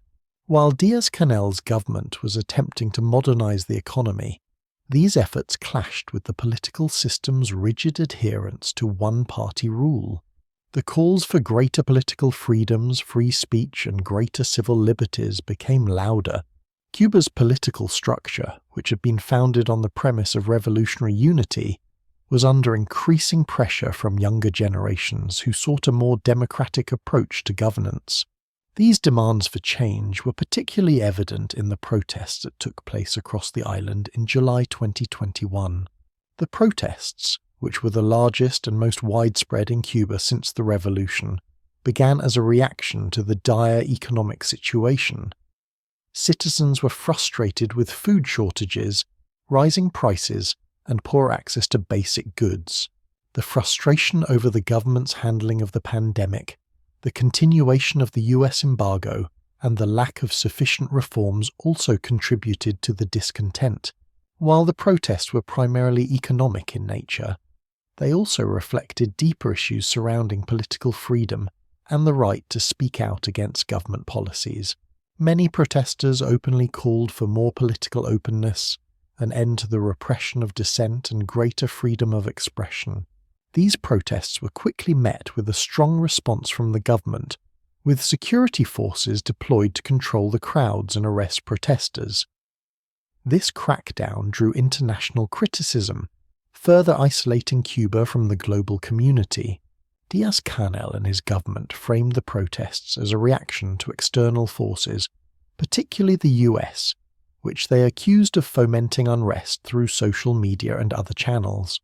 The Cuban government's stance was rooted in its long-standing view that the US sought to undermine the revolution and destabilize the country.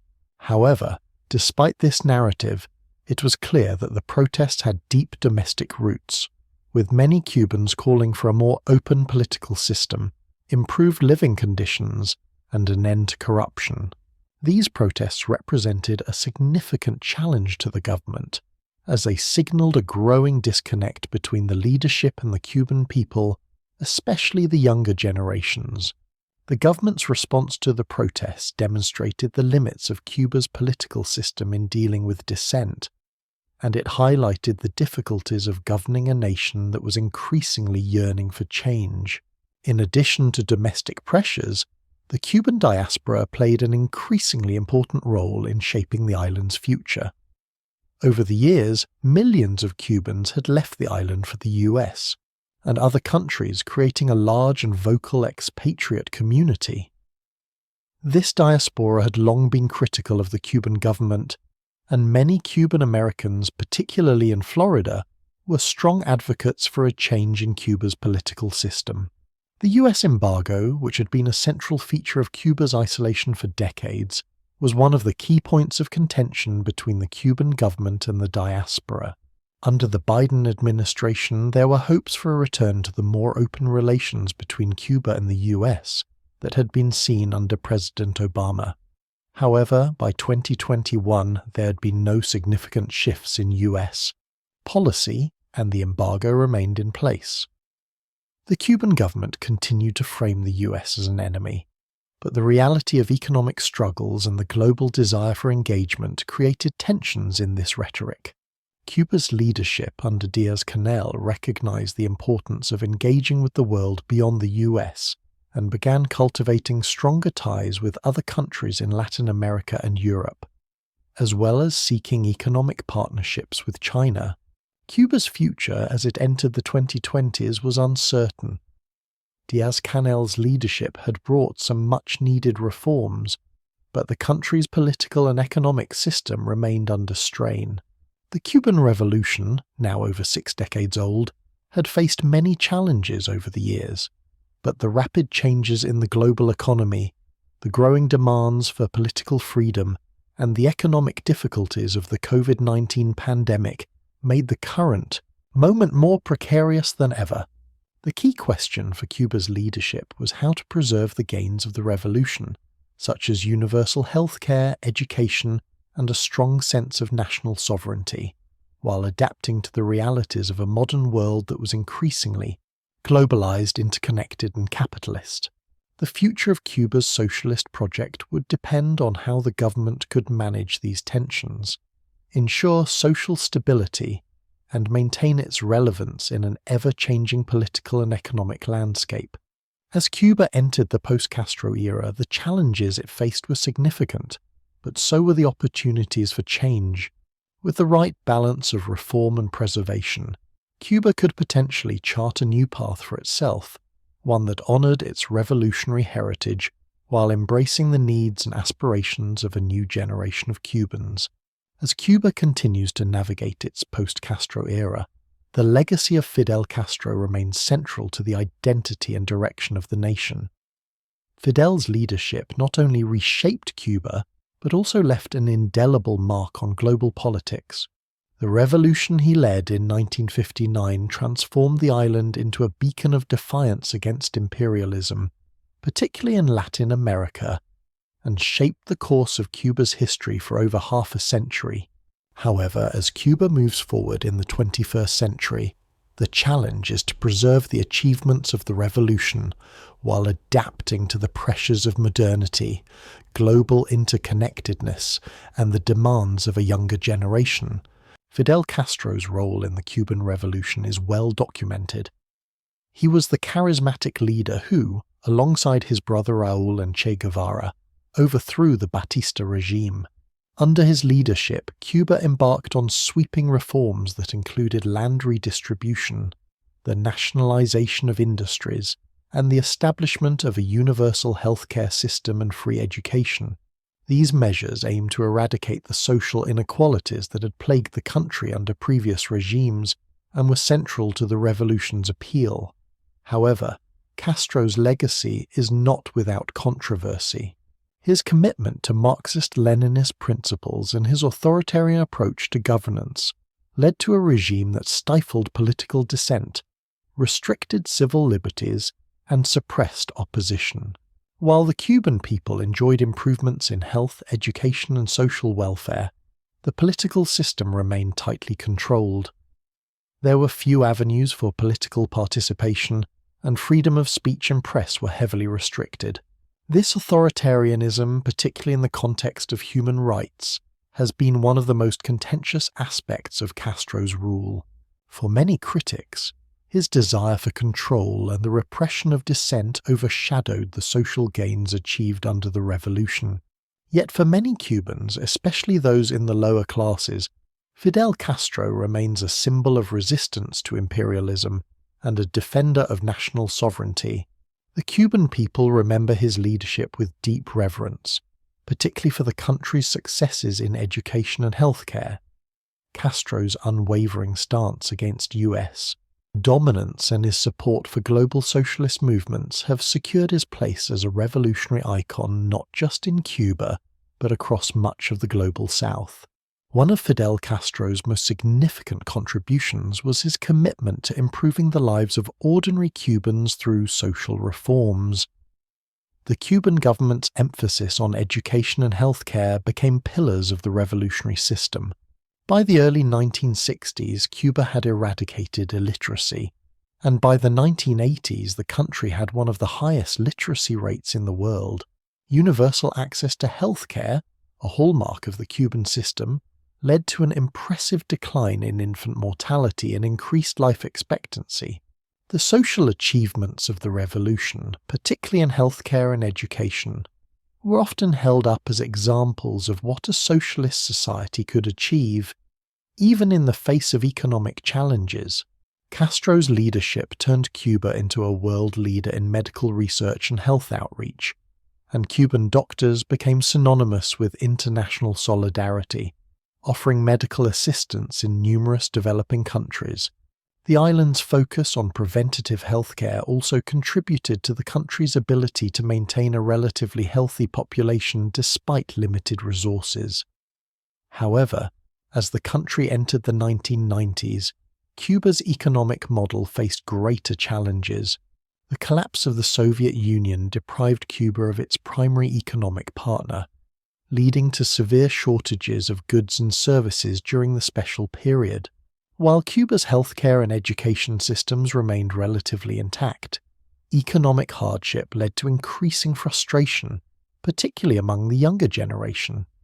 The state's control over the economy, combined with the effects of the US embargo, had made it increasingly difficult for Cuba to keep up with global economic changes.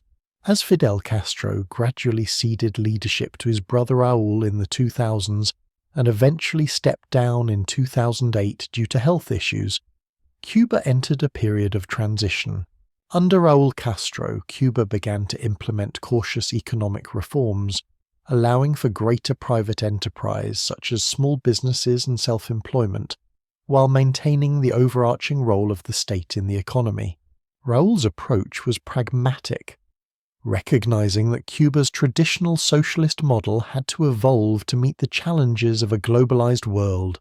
This included unifying the country's dual currency system, a move aimed at improving the economy's efficiency. Despite these economic reforms, Raúl and his government remained committed to preserving the core principles of the revolution, including state control over key sectors such as healthcare, education, and the military.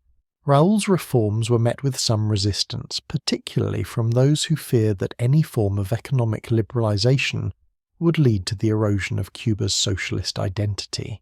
Yet, Raúl was able to introduce reforms in a way that maintained Cuba's commitment to social welfare, while attempting to alleviate some of the economic pressures facing the country. Raúl's resignation in 2018 marked the official end of the Castro era, but the challenges facing Cuba were far from over. His successor, Miguel Díaz-Canel, inherited a country still grappling with economic stagnation, political discontent, and a lack of clear direction for the future. While Díaz-Canel was seen as a figure who would continue Raúl's policies, his leadership would be marked by the growing demand for change from a younger generation that had lived through the revolution but was eager for more openness and reform. As Cuba moves into the post-Castro era, the future of the revolution remains uncertain. The country's commitment to socialism is firmly embedded in its political and economic systems, but the growing demands for economic liberalization, political reform, and greater freedoms suggest that Cuba is at a crossroads. The leadership transition from Raúl to Díaz-Canel represents a generational shift in governance, with younger leaders now at the helm. However, it remains to be seen whether these leaders will maintain the principles of the revolution or make more significant moves toward greater openness and reform. Díaz-Canel, who'd been a loyal member of the Communist Party, faces the difficult task of navigating Cuba's continued struggle for economic and political stability. His leadership has already been tested by the protests of 2021, which revealed the extent of discontent among the Cuban people, particularly in terms of economic hardship and political repression. Despite calls for greater political freedom and economic opportunity, Díaz-Canel's government has remained committed to preserving the socialist system. This has created a delicate balance, as the country grapples with the reality of a changing global order and a population increasingly demanding change. While Cuba's socialist identity remains intact, the pressures for change are growing. The world is shifting, and Cuba must find a way to adapt to the demands of the 21st century. The future of the Cuban Revolution will depend on the government's ability to manage the tensions between reform and preservation, between opening up to the global market and maintaining its commitment to equality and social justice. The path that Cuba takes will have profound implications for its people, its political system, and its place in the world. As Cuba entered the 2020s under the leadership of Miguel Díaz-Canel, the country found itself at a critical juncture. The Castro era had come to an end, and the revolution was now facing new challenges that tested its ability to adapt while preserving its foundational ideals. In 2021 and 2022, Cuba experienced a surge in political and economic challenges that highlighted the struggles of maintaining the socialist system in a rapidly changing world. The economic difficulties that Cuba faced in the 2020s were exacerbated by the ongoing US embargo, which had been tightened during the Trump administration. The embargo continued to isolate Cuba from global markets and severely limited the country's access to vital resources. With limited access to foreign investment and markets, Cuba's economy was strained, and the effects were felt deeply by the Cuban people. The COVID-19 pandemic also had a devastating impact on Cuba's economy. The country's dependence on tourism, which had been one of its few sources of foreign revenue, collapsed as the global travel industry came to a halt. The pandemic caused widespread disruptions to the economy, and Cuba faced severe shortages of goods, including food, medicine, and fuel. For a country already facing an economic crisis, the pandemic only deepened the hardships. The Cuban government implemented lockdowns and restrictions to contain the virus, but these measures also put further strain on the population.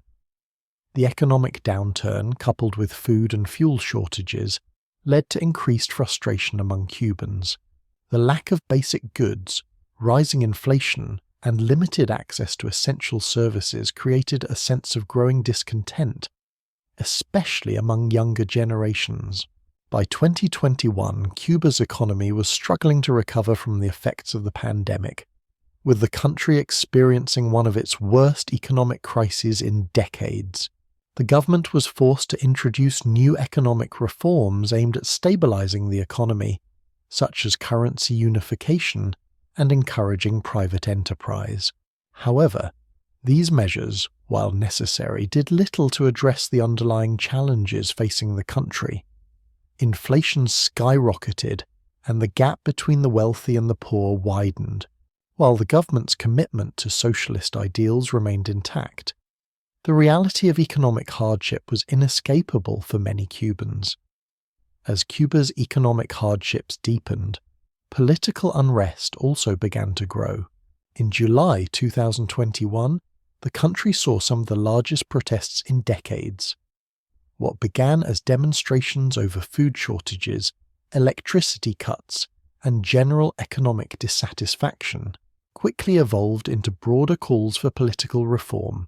Protesters took to the streets in cities across Cuba, calling for greater freedoms, an end to the one-party system, and more economic opportunities. The scale of the protests and the widespread nature of the unrest caught the government off guard. The protests were unprecedented in modern Cuban history. While many of the protesters voiced their frustrations over economic conditions, the calls for political change were just as significant. For a population that had lived under a single-party system for more than 60 years, the protests represented a profound challenge to the government's legitimacy. Many young Cubans, frustrated with the economic and political system, demanded greater freedoms, access to information, and an end to restrictions on free speech. The Cuban government responded swiftly and forcefully to the protests. Security forces were deployed to quell the unrest, and many protesters were arrested. the government accused the US and other external actors of inciting the protests through social media and misinformation.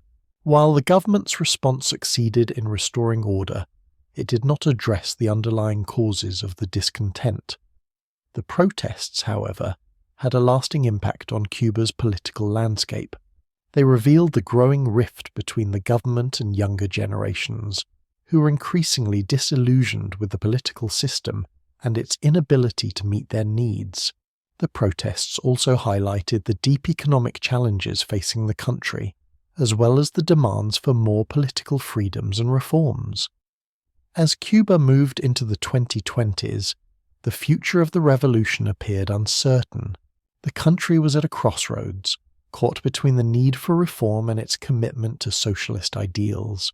Díaz-Canel, who had taken over as president after Raúl Castro stepped down, was faced with the difficult task of navigating Cuba's complex challenges. While the government had introduced some economic reforms, the pace of change had been slow, and the need for deeper political and economic transformation was becoming more urgent. Cuba's younger generations, who had lived through the revolution but were increasingly disconnected from its ideals, began to push for more significant reforms. Many of them had grown up in an era where information was more readily available, and the political and economic realities of their country were clearer. They were more connected to the outside world through social media and the internet, and they increasingly saw the limitations of the Cuban system. As Cuba's economy continued to struggle, these younger generations were looking for greater political freedoms, better economic opportunities, and a more open society. The Cuban government, while maintaining its commitment to socialism, began to recognize the need for change. Díaz-Canel's government continued to experiment with limited market reforms, such as encouraging private businesses and promoting foreign investment. However, the government's reluctance to fully embrace political reform and allow more space for opposition voices remained a major obstacle to lasting change. The US embargo, which had been a central feature of Cuba's isolation for decades, continued to shape the island's foreign relations. While there had been moments of diplomatic engagement, particularly during the Obama administration, the Biden administration's stance on Cuba remained largely unchanged. The US embargo, which had been in place for more than 60 years, remained a significant barrier to Cuba's economic recovery and its efforts to reintegrate into the global economy. Despite these challenges, Cuba's resilience remained evident. The country's commitment to universal healthcare, education, and social welfare remained central to its identity. The Cuban people's ability to endure hardship, coupled with their dedication to the ideals of the revolution, gave hope that Cuba could continue to adapt and evolve. However, the country faced difficult questions about its future. Could Cuba continue to preserve the gains of the revolution while embracing the changes needed to thrive in a globalized world? Would the government be able to balance the need for political reform with the principles of the revolution? As the 2020s progressed, Cuba's future seemed to hang in the balance. The country's political system, shaped by Fidel Castro and his legacy, had been tested by both internal demands for change and external pressures. How Cuba navigated the next decade, its challenges, its reforms, and its path toward modernization would define the legacy of the revolution for the next generation. As Cuba enters the 2020s with a new generation of leadership under Miguel Díaz-Canel, the challenges of sustaining the Cuban Revolution in a modern, interconnected world continue to define the nation's trajectory. While Cuba remains committed to the ideals of socialism, the mounting pressures of a changing global economy, demands for political reform, and growing dissatisfaction among younger generations have forced the government to confront the reality of its future. Amidst economic crises, political unrest, and the ongoing US embargo, Cuba stands at a crossroads. Can it maintain its revolutionary ideals while embracing the need for reform? The economic situation in Cuba, already strained in the post-Soviet era, became even more dire as the COVID-19 pandemic exacerbated long-standing issues. The pandemic crushed the country's vital tourism industry, which had been a crucial source of revenue, and amplified the severe shortages of goods like food, medicine, and basic supplies. The government's response to these shortages included gradual economic reforms designed to stabilize the economy without abandoning the socialist framework. One of the most significant reforms introduced by Díaz-Canel's administration was the unification of Cuba's dual currency system. For years, Cuba had operated with two currencies, the Cuban peso, CUP, and the convertible peso, CUC, which led to widespread distortions in the economy. By 2021, the government initiated the process of currency unification in an effort to simplify the economy and address inefficiencies. However, this reform came with its own set of challenges. Inflation surged, and many Cubans faced a rising cost of living as prices for goods increased due to the currency's devaluation. The government hoped that these changes would lead to long-term stability, but in the short term, they added to the economic hardship. Alongside the currency reform, the government also sought to promote more private sector participation. While Cuba's socialist system still provided the backbone of the economy, the government began to open up space for small businesses, or cuentapropistas, to operate more freely. This included the expansion of self-employment and the authorization of more private businesses, including in sectors like food services, construction, and transportation. The goal of these reforms was to stimulate the economy, provide more jobs, and alleviate the burden on the state-run sectors. However, these market reforms have been met with both hope and skepticism. Some Cubans see the reforms as a necessary step in adapting to the 21st century and alleviating some of the hardships they face daily. Others fear that such reforms could lead to a greater division between the wealthy and the poor, undermining the egalitarian principles of the revolution. The Cuban government remains wary of moving too far toward a market economy, as it's determined to preserve the core principles of the revolution, which prioritize social equality and access to healthcare, education, and basic services for all citizens. Despite these reforms, Cuba's economic challenges remain immense. The country's economy is still largely reliant on state-run industries, particularly in the fields of healthcare and education. While Cuba has made significant strides in biotechnology and medical research, its ability to compete in global markets is hampered by the US embargo, lack of infrastructure, and limited foreign investment. Cuba's reliance on imported goods, coupled with the inability to produce enough to meet domestic demand, continues to strain its economy. One of the most significant issues that Cuba faces in the 2020s is the growing demand for political reform. Despite the revolutionary ideals that continue to shape Cuban society, there is a rising call from younger generations for more political freedom, transparency, and participation. The protests that erupted across Cuba in 2021 were a clear indication of the frustrations felt by many, particularly the younger population, over the lack of economic opportunity, political freedom, and the continuing hardship. The Cuban government's response to the protests was swift and firm, with security forces sent to quell the unrest. Many protesters were arrested, and the government maintained that the protests were a result of external influences, particularly from the US and anti-revolutionary groups. Yet, the underlying issues that led to the protests, the economic struggles, political repression, and the desire for more freedoms, remained unresolved. Under Díaz-Canel's leadership, there have been some signs of a willingness to address these issues, though in a limited and controlled manner. In 2021, Díaz-Canel acknowledged the need for dialogue and reform, stating that the government would consider measures to improve the economy and address social concerns. However, Any potential political reforms have been cautious and carefully managed to ensure that the socialist system remains intact. Díaz-Canel, who had been a part of Cuba's Communist Party for decades, understands that any significant political reform could challenge the legitimacy of the regime and create divisions within the party and the broader society. Cuba's political system, which has long been dominated by a single party, remains firmly in place. However, the calls for greater political freedoms, particularly the right to form independent political parties, the ability to express dissent openly, and access to uncensored information, are becoming harder to ignore. The government under Díaz-Canel continues to face the challenge of reconciling the need for control with the demand for more openness.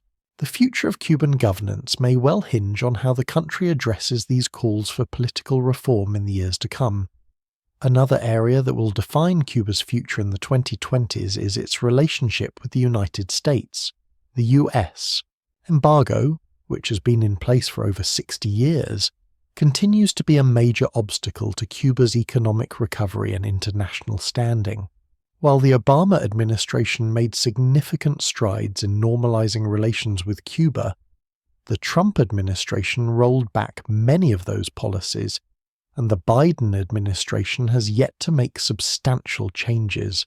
The ongoing embargo restricts Cuba's ability to engage in trade and access international markets, further isolating the island. Cuba's leaders are keenly aware of the impact of the embargo, and they continue to frame it as an obstacle to the country's development and sovereignty. However, in the face of these challenges, Cuba has also sought to diversify its international partnerships. The island has strengthened ties with countries like China, Russia, and Venezuela, which have become important economic and political allies. These relationships, while beneficial, come with their own set of complexities, particularly as Cuba faces growing competition from other nations in the globalized economy. In addition to its relationships with global powers, Cuba has continued to play a significant role in regional affairs, particularly in Latin America.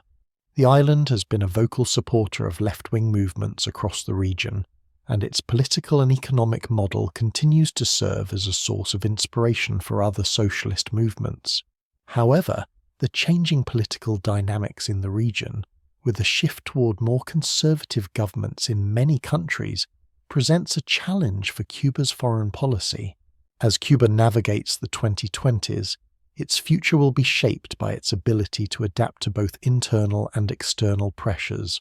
The Cuban Revolution, which began as a radical movement for social justice and equality, is now faced with the realities of a globalized world that demands economic flexibility and political openness. The government's ability to balance the need for reform with the preservation of its socialist values will be key to Cuba's future. The younger generations in Cuba, many of whom have lived through the revolution but are increasingly disconnected from its ideals, will play an important role in shaping the country's political and economic future. Their demands for greater political freedoms, economic opportunity, and a more open society may lead to a re-evaluation of Cuba's political system. Whether the government can maintain the revolutionary spirit of 1959 while responding to these demands will determine the path Cuba takes in the coming years. As Cuba moves forward, it faces significant challenges but also unique opportunities. The country's commitment to education, healthcare, and social welfare remains a cornerstone of its identity. With continued reforms and a focus on economic modernization, Cuba has the potential to chart a new course, one that blends the ideals of the revolution with the realities of the 21st century. As the Cuban Revolution enters its 7th decade, Cuba faces a pivotal moment in its history. From its early days under Fidel Castro's leadership to the gradual transitions of the 21st century, Cuba has navigated numerous challenges, from economic isolation and the US, embargo to the demands for political reform and the changes brought by globalization. Yet, through it all, Cuba's commitment to the ideals of its revolution has remained a defining feature of its identity. In the wake of Fidel and Raúl Castro's leadership, Cuba is now in the hands of a new generation. Miguel Díaz-Canel, having taken over as president in 2018, represents the first leader of Cuba who did not participate directly in the 1959 revolution. This generational shift marks the beginning of a new chapter for Cuba as it moves forward into an increasingly complex and interconnected world.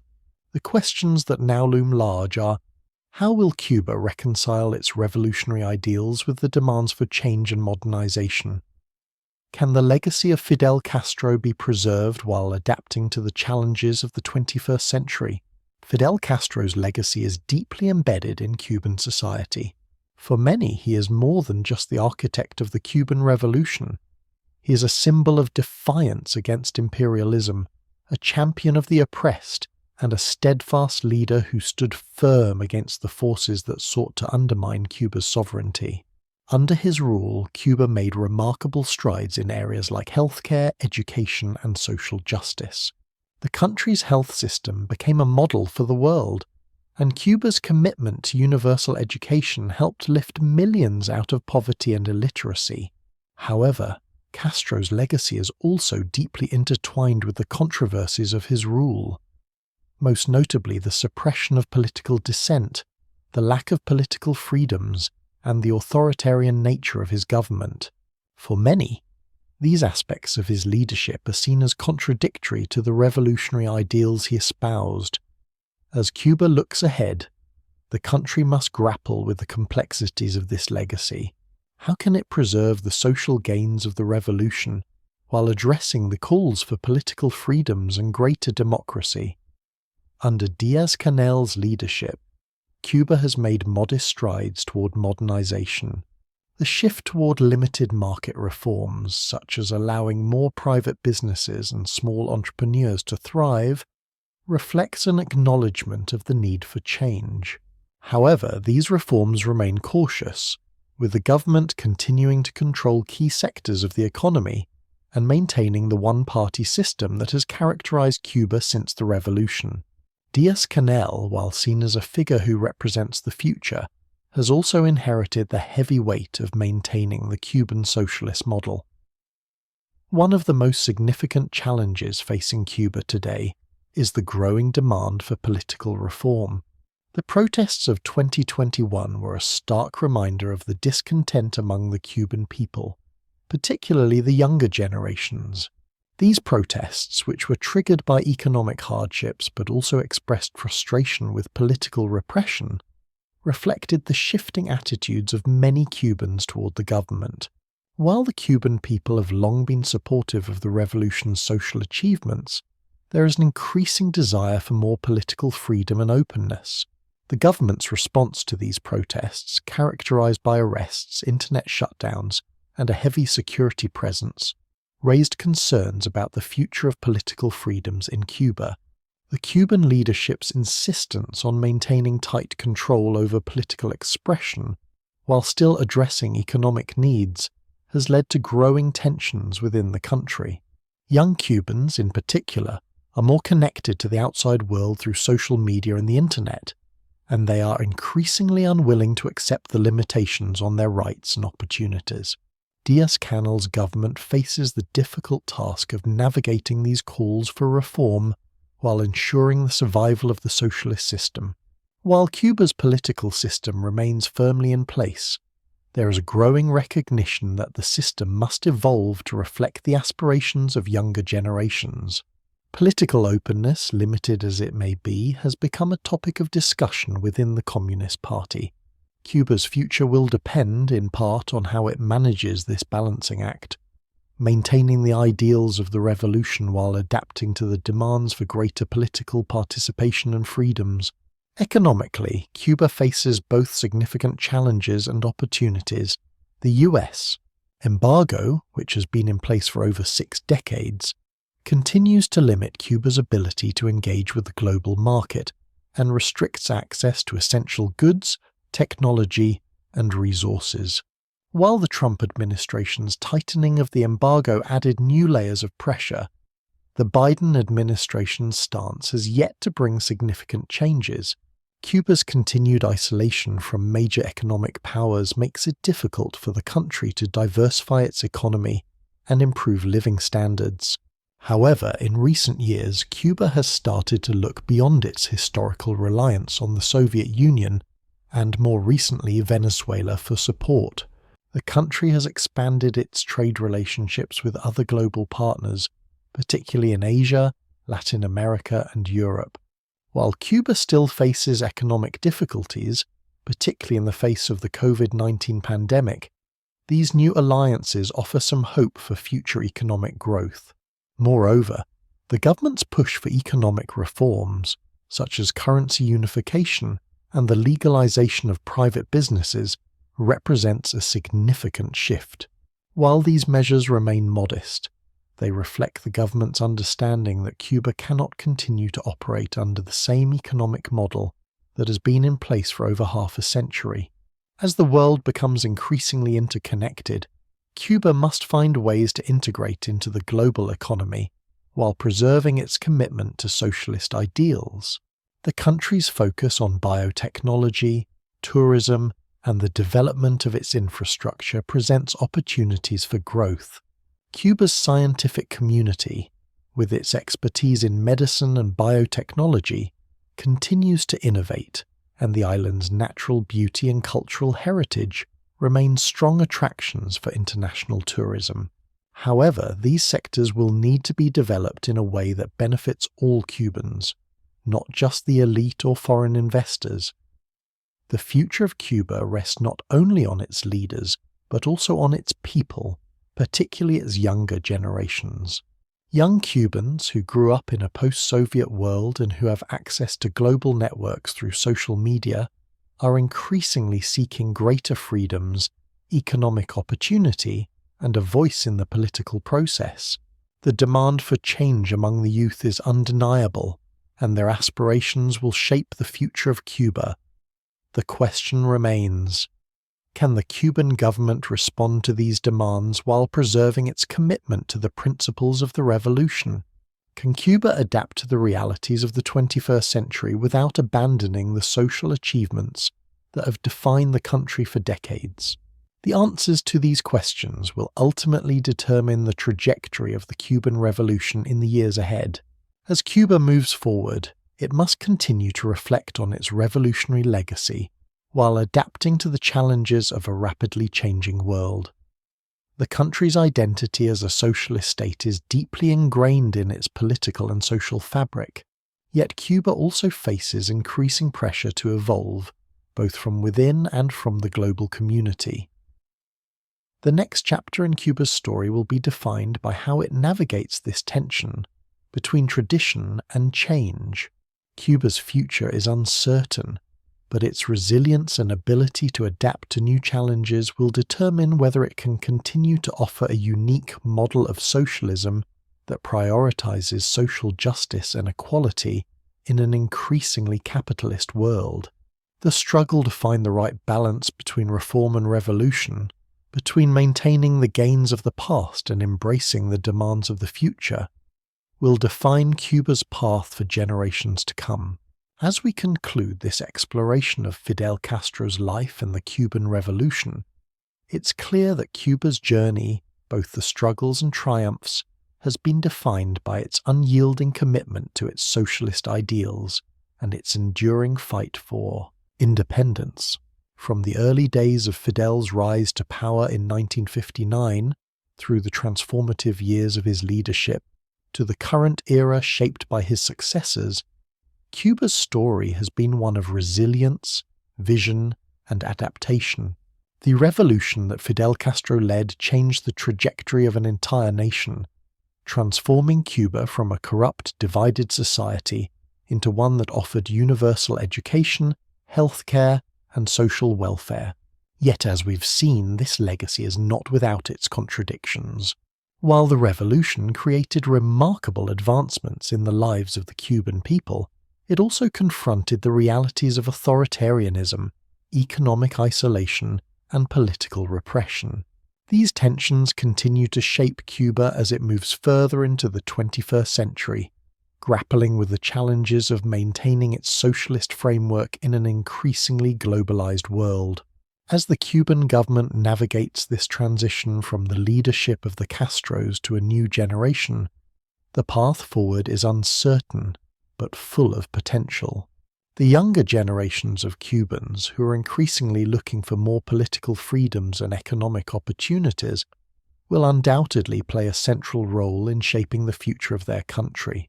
The Cuban Revolution, with its deep roots in social justice and anti-imperialism, may still have much to offer the world, but how it evolves in the coming years will be crucial in determining whether it can thrive in today's complex global landscape.